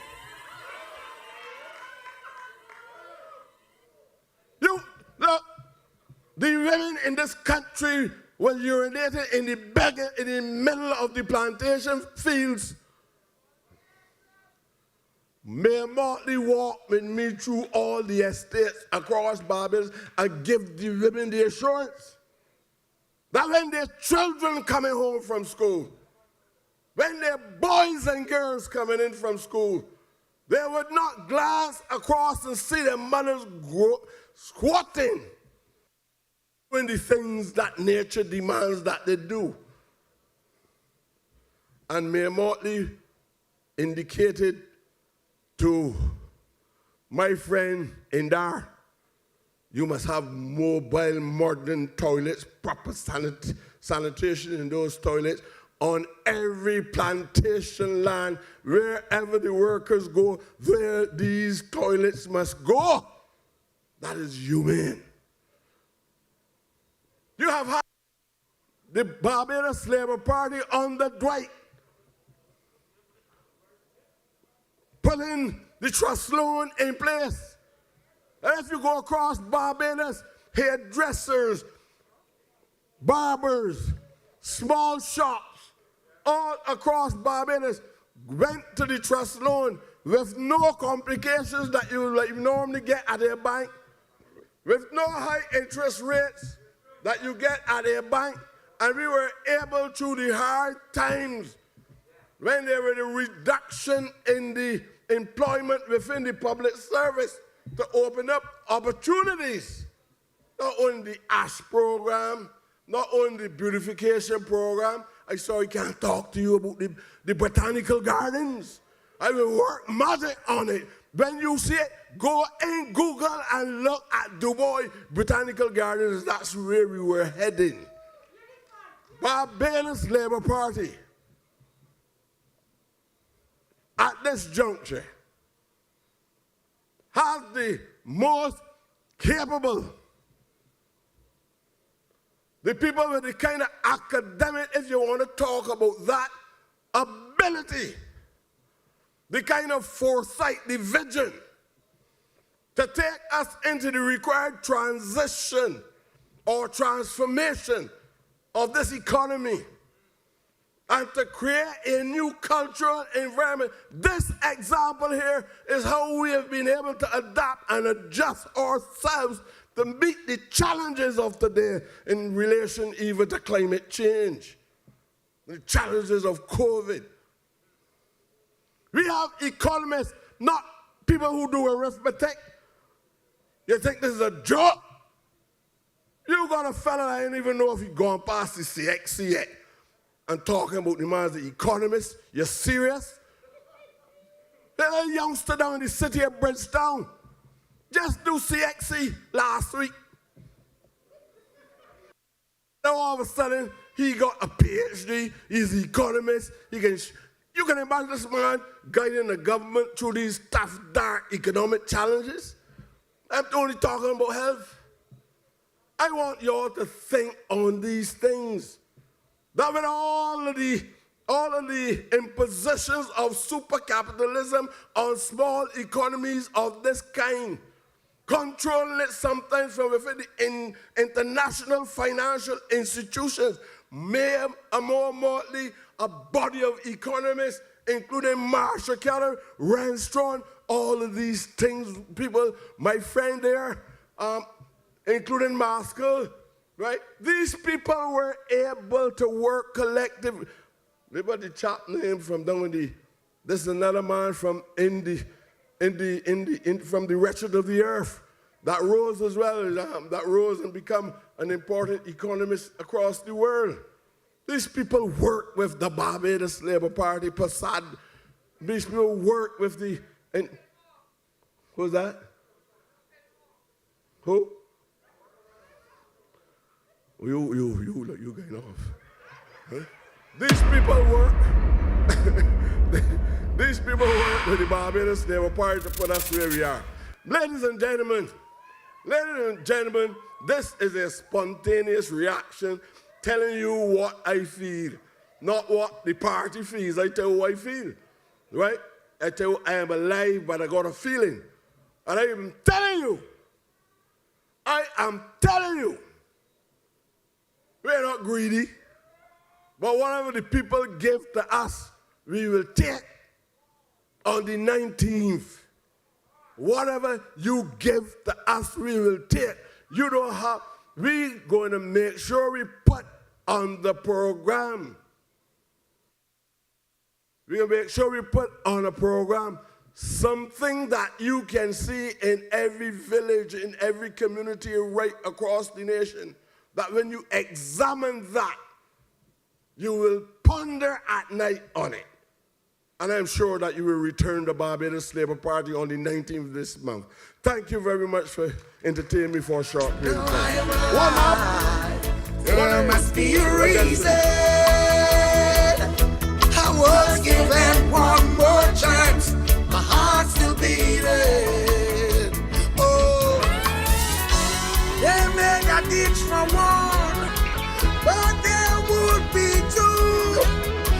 In their attempt to own my life, the wicked things they do. But Jah make I brave, and I conquer the grave. Oh no, the Lord is my salvation. Of whom shall I fear? I was buried alive, but I'm still breathing. That was Trevor Prescott at his finest. St. Michael East, you can see why back in 2018 the margin was 2,000, but I really feel the way how Trevor put some lashes in that he'll go another 1,000 on top of that 2,000 come January 19th. Thank you, Trevor Prescott. Now, Barbadians, I must first give due respect to those persons who are at the satellites. Passage Road, and we also got Richmond and President Kennedy Drive. Today is day 2 of the campaign, you know. Nomination day, only yesterday, day number 2. And if you see the energy and the momentum, last night with Davison Ishmael, earlier St. Philip West, then St. Michael West, the Barbados Labour Party is the party for Barbados in these times. And I want Barbadians to recognize 2 things. In any country, people focusing on 2 general areas. I mean, if they want to stabilize, they think about the health sector and the education sector. What did the Prime Minister and the BLP team do when it came to health? The world got engrossed with this new pandemic, and the Prime Minister and her team navigate, work 24 hours, 7 days a week to make sure that Barbadians had basic health care, that we managed as best we could with the information available. The crisis, we've had too many deaths, just over 250 last time. But this team, this Barbados Labour Party team, put together the finance, put together the wherewithal, made health sector in Barbados was maintained.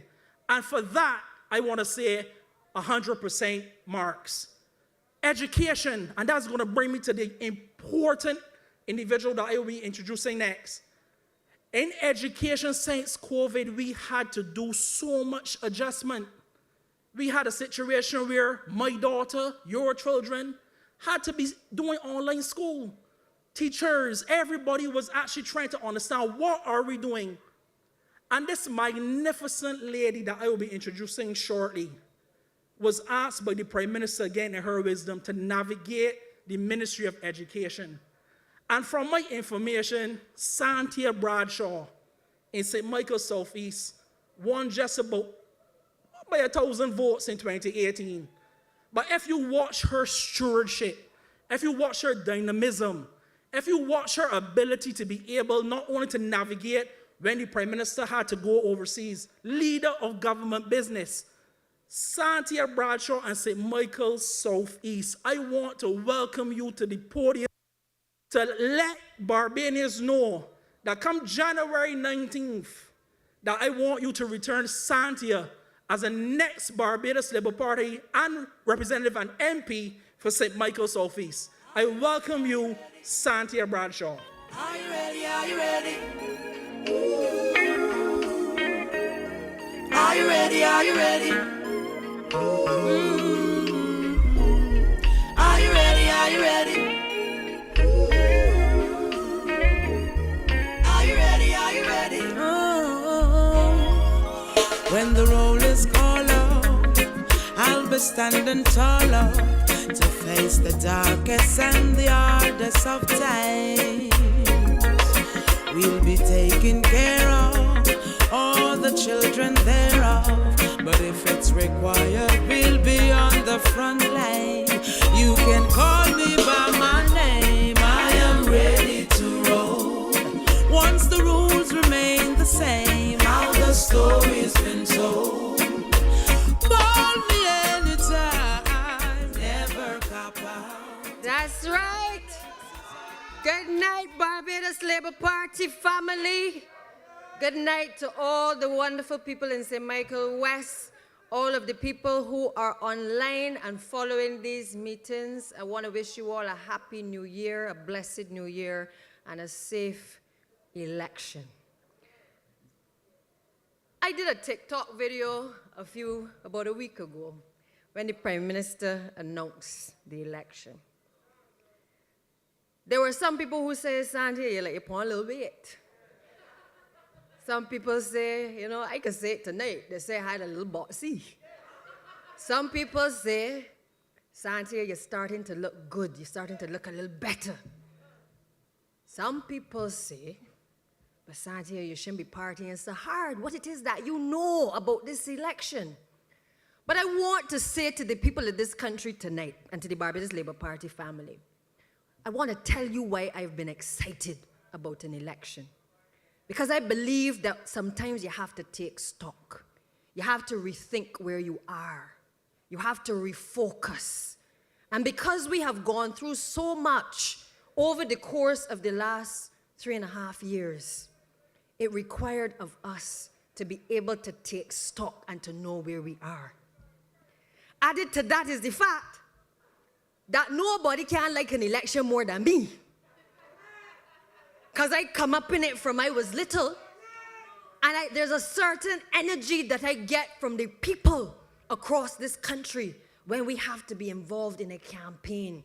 It is the ability to touch the people, to listen to the people, to hear the people. Not that we don't do it all the time, but the fact is that an election gives us that opportunity to put down ministerial portfolios and get on the ground amongst the people that have put us there to lead them.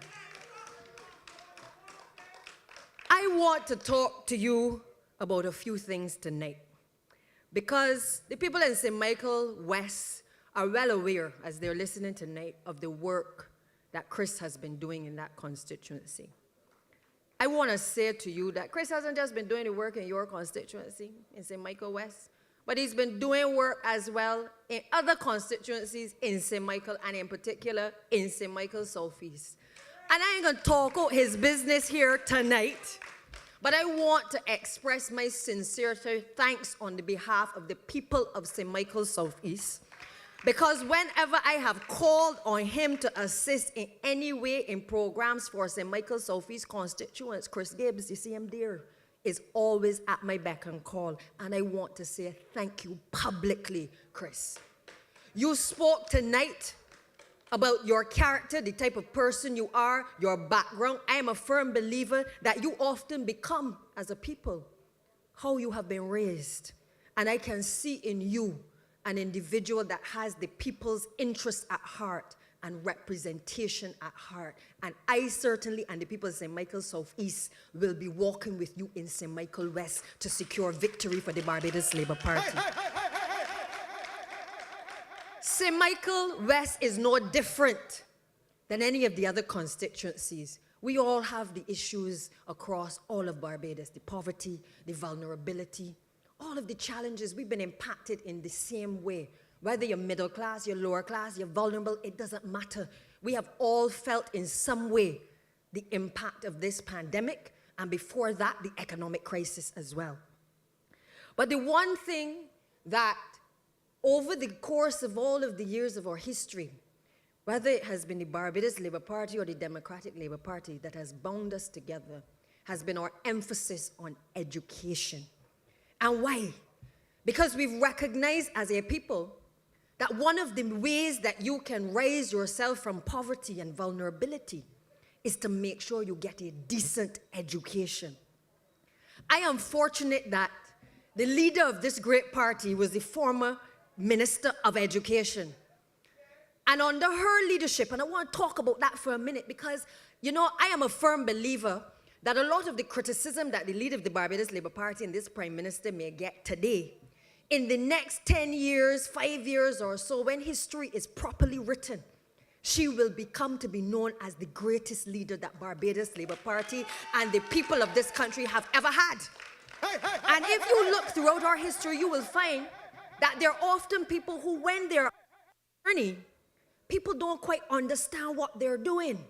They don't understand it until they have seen the journey either complete or they are able to look back and see the road from which you have come. And I'm telling you tonight that Mia Amor Motley is not only going to be recognized as one of the greatest leaders in this country, but throughout the region and throughout the entire world as well. And I don't say that lightly, because you see, when people talk about the EduTech program and where we were many years ago when she was Minister of Education, people were critical. But if they understood then what we understand now in relation to the role that technology has had to play in a pandemic, not only would we have embraced what Prime Minister Motley was trying to achieve as the Minister of Education then, but Barbados would have been even further in terms of its ability to manage through the pandemic in relation to even online school, and also making sure that our teaching profession was also equipped to deal with the crisis that confronted this country. So when I give that example, I give it because all of you have come up in a generation where you hear about edutech, and you hear about all the criticism, but you also understand, as we are doing here tonight, we streaming all over the country, all over the world. We all is up in St. Michael West. We were up in St. Philip West earlier, and we are doing it because of technology. And I want to say to you that there are many times I feel as though I am completing the vision of the Honorable Prime Minister in education, because there are many things that have been written by our leader in relation to what has to be done in this country to make sure that our people, the people in St. Michael West, the people in the city, the people in the St. Andrew, the people in St. Michael Southeast, all across this country, have an opportunity to be able to get a decent education and to be the best that they can be. And her vision and the party's vision is not one that you're only going to produce lawyers and doctors and engineers, but it is also one where we look at people who are interested in the IT fields, information technology. We look at people who are creative. You all know that I've just been able to work a relationship with the Goddard's group to be able to ensure that we were able to turn the Parkinson School into having its own creative arts facility, so that young men and women across this country can make decisions in relation to the creative arts that they may not have made before because nobody was paying it attention. And we've also got plans on the table, and Dwight would have told you that we have plans on the table for a school of excellence in sports as well, so that our young people who are interested in these areas do not feel intimidated by a system that has not necessarily catered for them over the years, but instead that is prepared now to rethink and to relook exactly how we have been viewing education in this country. Because in this pandemic, more than anything else, we have obviously seen how technology has played such an important role in what we do. So what have we done as a government? We have taken, and I can tell you this story because it is important that you understand, because I don't know, under the Democratic Labour Party, they couldn't talk about these things. They didn't talk about robotics. They didn't talk about coding. We came to office, and we've spent over $2.6 million ensuring that not only from nursery to secondary schools, but also our tertiary institutions are equipped to be able to teach our students to be able to code, which simply means that they can create things for themselves and for Barbados and for the rest of the world without having to be dependent on other people to wait for a job, that they can learn to find solutions for our people, because that must be the mission of this country and that must be the vision of us all. I have had responsibility for the Ministry of Education and been able, every time I go to the PM and I say we need something to be able to develop out the schools, she don't turn me away, because her love and her heart is within education. But the last administration bastardized education when they took away the tuition fees from the most vulnerable in this country. And the good thing about the Barbados Labour Party is that we didn't waste no time. Prime Minister Motley the very next day said, give me the vote and I am going to restore it. And within the first 6 months in office, I don't even think the ink had dried properly. We were able to reverse the policy of the Democratic Labour Party that made mothers have to choose whether they went to school or their children went to school at the University of the West Indies. We reversed a policy where we saw poor people having to make decisions as to whether they're going to send their children to work to be able to pay to have an education, or whether they were going to be able to go to university. We saw people having to take out loans, or if you didn't know the minister or somebody at the top, you couldn't get the financial assistance to be able to benefit, to be able to go to an institution. We, the Barbados Labour Party, reverse that. So when they talk about the legacy of El Barra, and they talk about free education, I want you to remember that the Barbados Labour Party has done more in this country to ensure that the legacy of Barra and all of the other leaders of this country who believe that education was so important to our people, that we have ensured that it has been preserved. Because the one thing I know about this Barbados Labour Party is we don't come, we don't take away from what people have started. The one thing we do is we build on what has been started. And so having spent those funds, we also recognize that our schools, and I ain't gonna take tonight to talk about the state of the schools because I will be here all night. But you all know better than I do. And Chris knows better than I do the state that he found St. Leonard's School, because as he said earlier, he was my chairman of St. Leonard's Secondary School. And when he went in St. Michael West, he had to deal with what? The birds in the hall, bird droppings all over the place. Nobody didn't want to take on the problem. And Chris and the board of management of the school, along with the ministry, worked together to make sure that the resources were there to bring an end to a long-standing problem. If you go to St. Leonard's today, you will see all of the netting, you will see all of the paint work that has been done at the school, a transformation, because we understand you can't have a sole boys' school in this country and not pay some attention. I never hear the leader of the opposition ever come to me and tell me anything about any school in St. Michael West, I must tell you.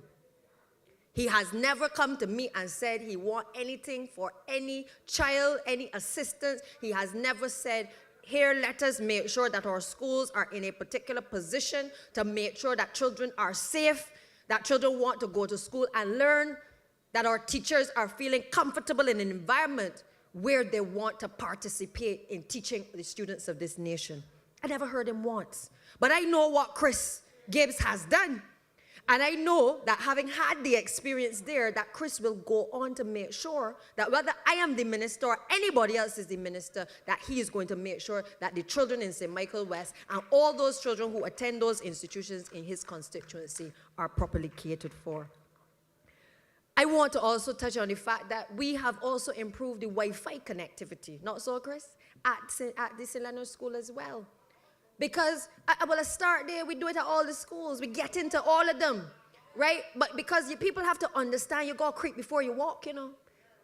And I ain't in no race to the end to try to finish fast and do it badly.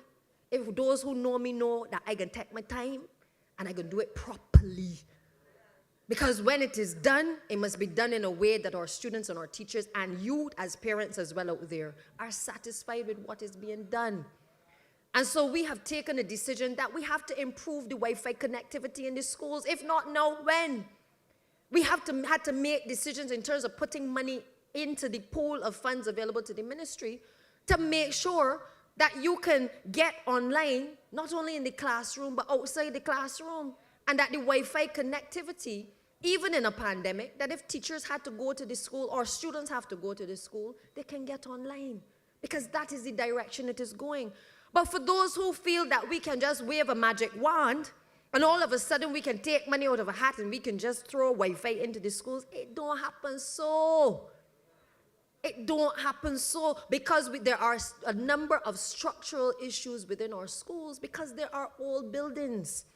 And so it takes time to do assessments, to structurally assess schools to make sure that we are in a position to make the transformation in relation to a number of these buildings. But we ain't just stop there. The Wi-Fi connectivity program, the fence as they call it, is ongoing. It is a work in progress. And you know, there are many positives coming out of COVID. And one of those not positive cases, positives. And one of those positives is that we've had a little bit more time where students are not in school, okay? The reason on many occasions you have a lot of these issues is simply because the children are in school and the teachers are in school for most of the time. And we only got a short window to be able to do major work sometimes on the school plans. And you see, if you don't take the time to explain to people, they feel that everything is Chafet and KFC, that it fast, that everything can happen overnight. But it takes time to be able to make that transition.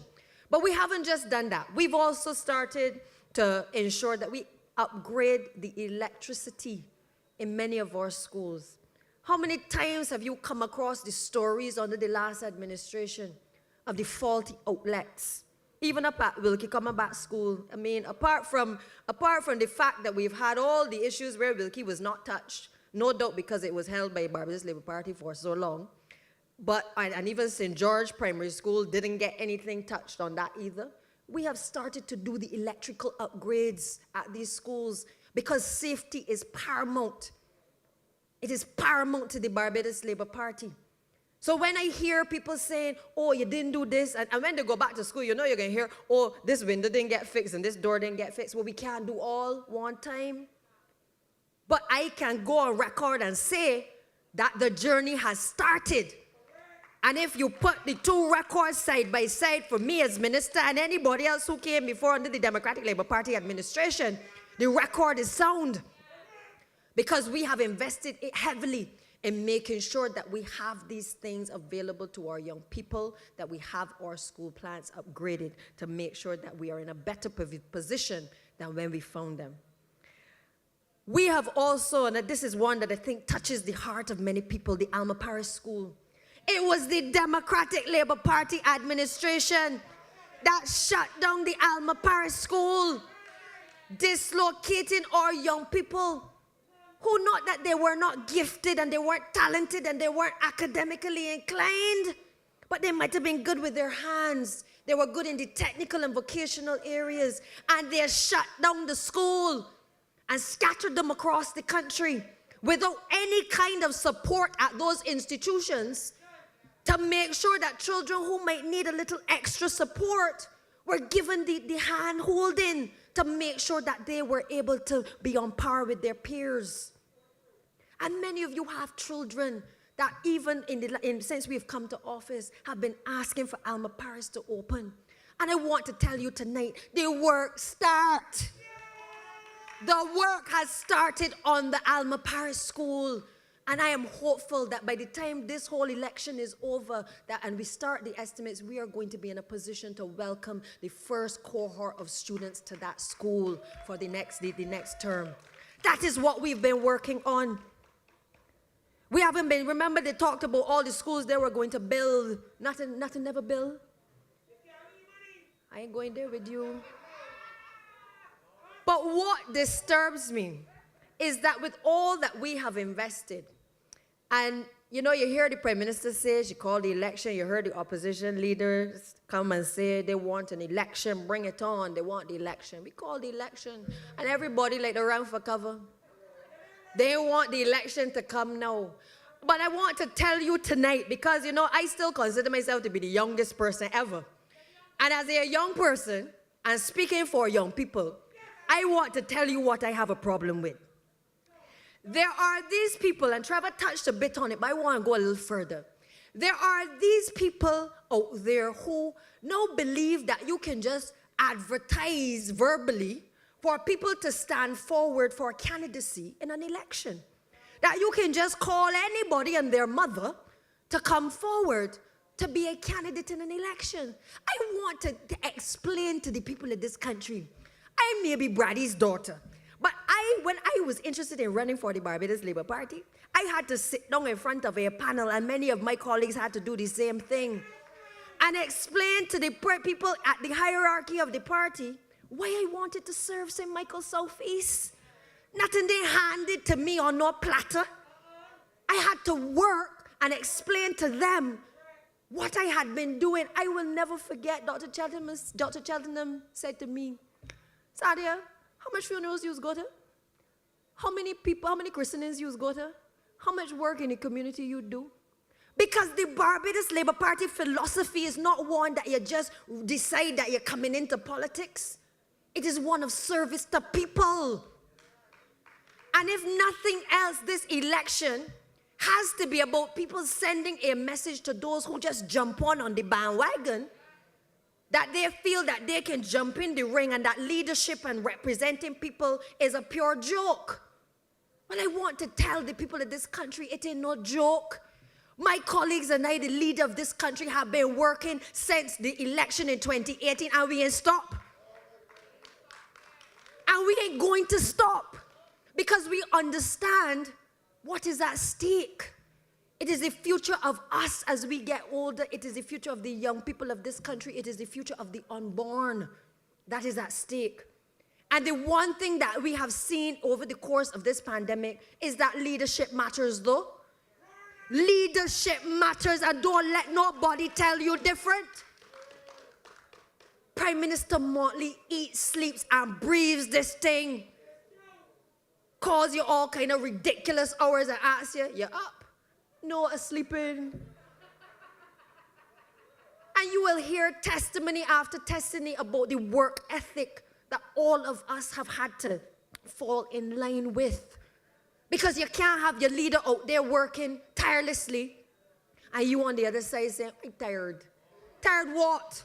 We have time to be tired because we got people to save. We would have had more than over 200 deaths if we did not intervene and do the things that we had to do. But there has to be stability that must be brought to this country because there's simply too much at stake. And it is not, and I want you to be clear, it is not that we have a problem with divergent views, you know. Even within the Labour Party, we got divergent views.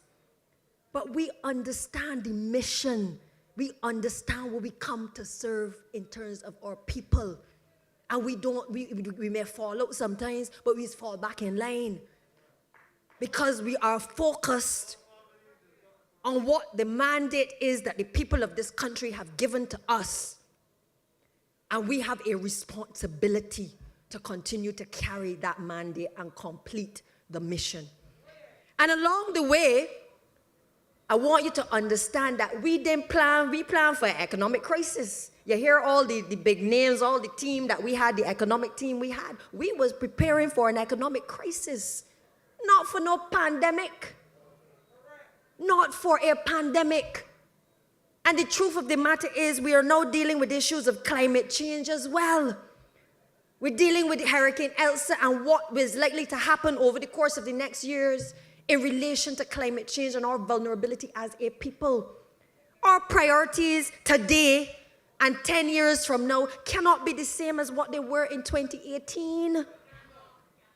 And while we still hold firm to the principles of integrity and accountability in public life, I want you to understand that when I hear these people masquerading, talking about how the integrity in public life bill ain't pass, I ask myself if I am in a different Barbados.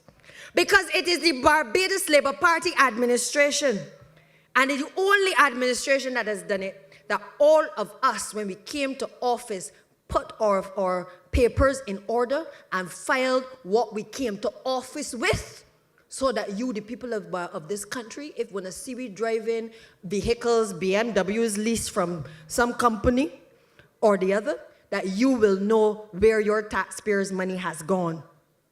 We have done that.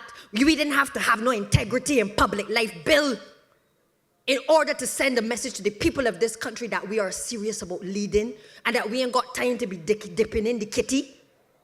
We send a message to the people because we are serious about what it is that we have come to do. And when people are making a choice in this election about who to choose, it ain't about whether you see your MP. It is about what the MP has been doing also at the national level to make sure that Barbados is safe. We have been working.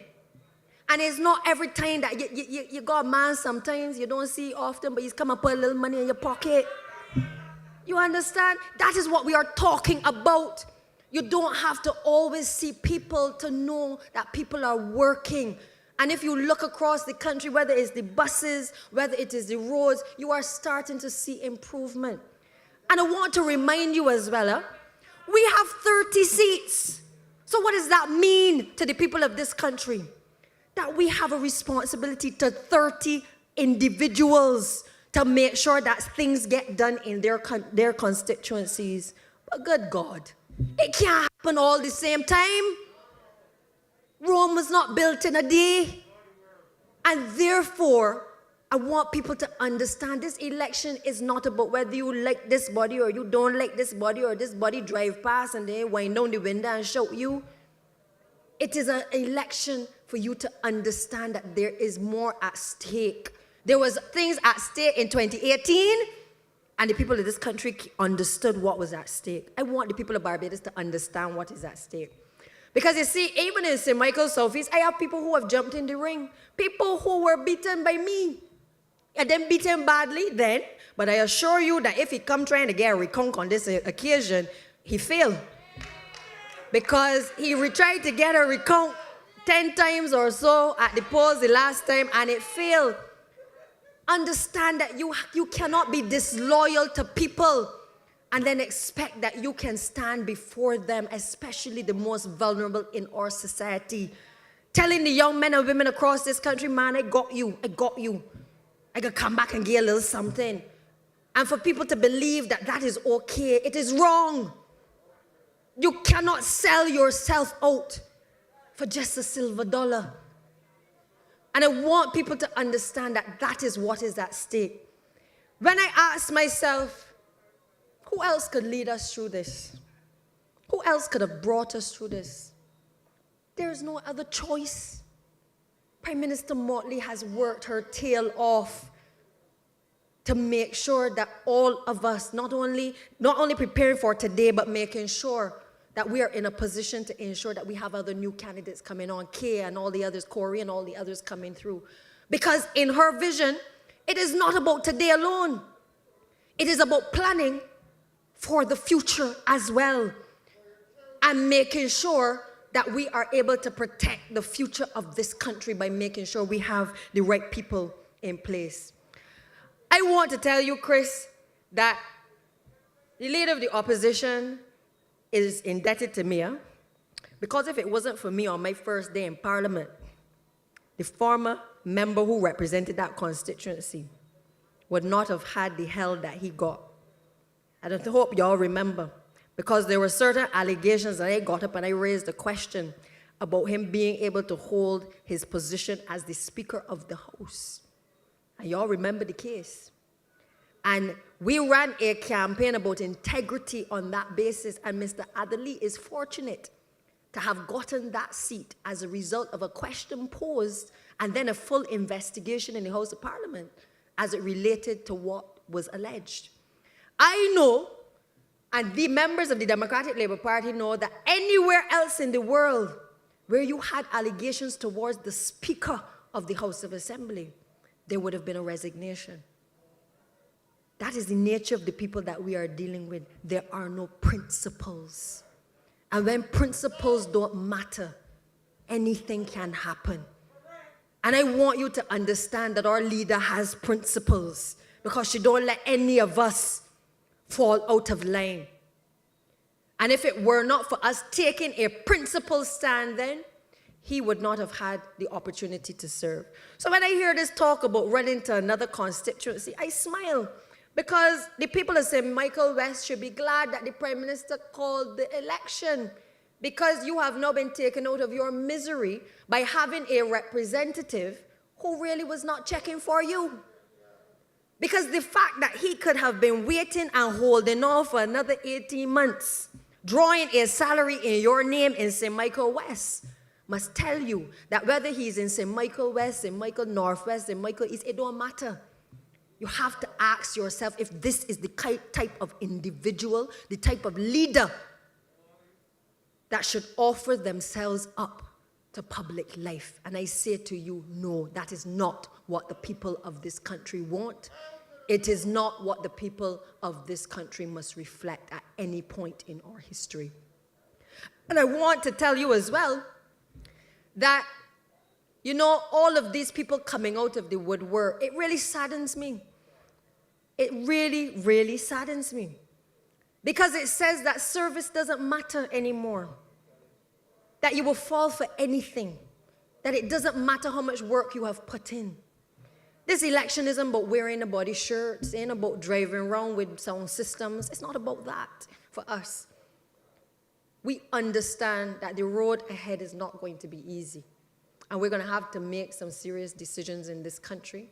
And we need Barbados to settle if we are going to be able to take you along with us to make sure that we complete this journey. And I look forward to being a part of a process that allows for democracy to take place, where people can, yes, stand forward for public life, but also part of a process where people can decipher for themselves who is for them and who is not for them.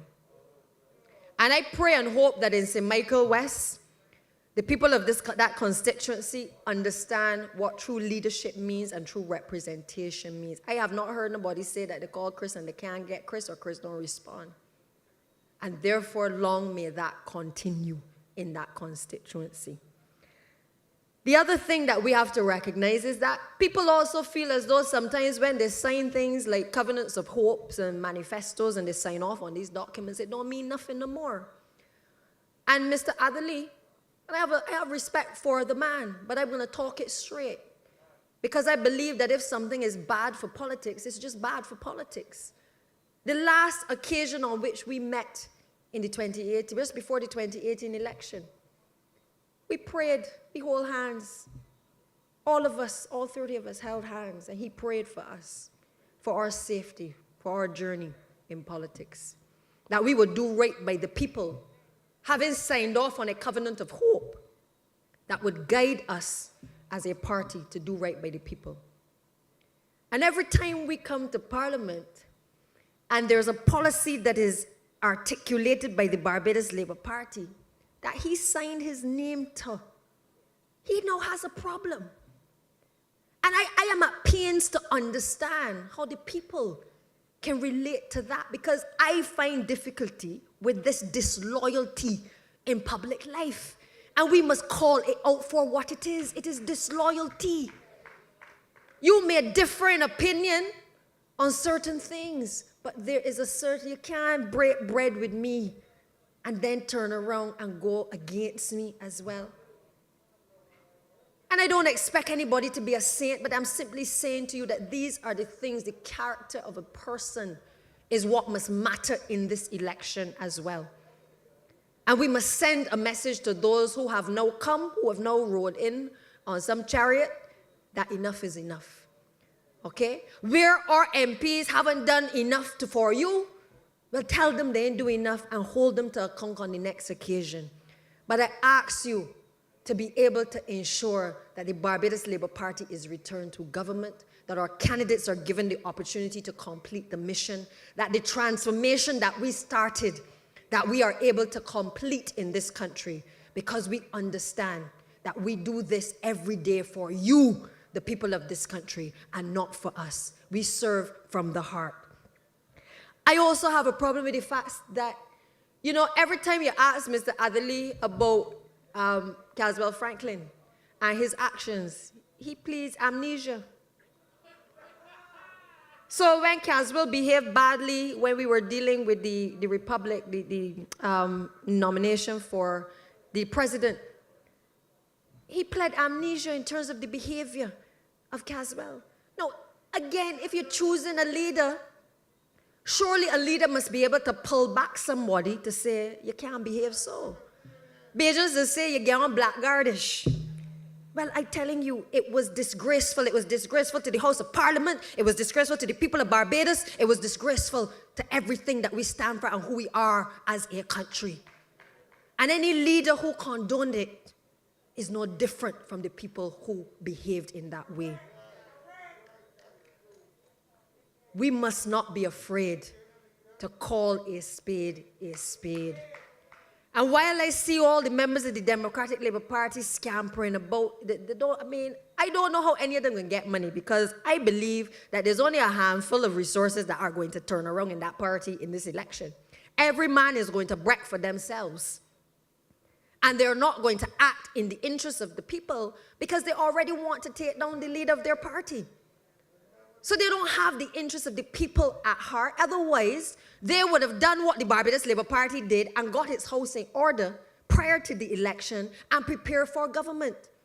You cannot be taken seriously if you continue to bicker amongst yourselves as to who should be the leader and who should claim center stage. It doesn't make sense. And therefore tonight, my people, in St. Michael West, across Barbados, those who are listening, I speak for the people of St. Michael Southeast tonight, who I consider to be my family. The people who have stood by me, the people who understand and have seen disloyalty left, right, and center in St. Michael Southeast over the years, who understand what true representation has been under Delal Bradshaw and now under me, and who understand what it is to have people who care about them. I say to you, make your choice for a government that cares. Prime Minister Motley cares. The Barbados Labour Party member care. We all care about the people of this country. But we must send that message that says enough is enough. That we can do better as a party, because that is who we are as a people. I want to thank you. I want all of you to get safely to your respective places. I'm getting the nod. And again, God bless. And we look forward to the next meeting when we meet again. Thank you. Get out there and give me the X. Cause you know BLP is the best. BLP. If you love Barbados as bad as me, vote for BLP. Me and the team BLP. Vote for BLP. You want the best for this country. Vote for BLP. Barbados Labour Party is for we. Vote for BLP. Them boys ain't ready. Them boys ain't ready yet. I voted for BLP. Them boys ain't ready yet. Me and the BLP. Them boys ain't ready yet. I voted for BLP.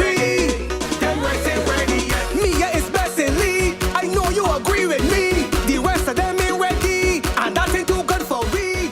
Thank you, and we just want to thank Cynthia. We want to thank Trevor.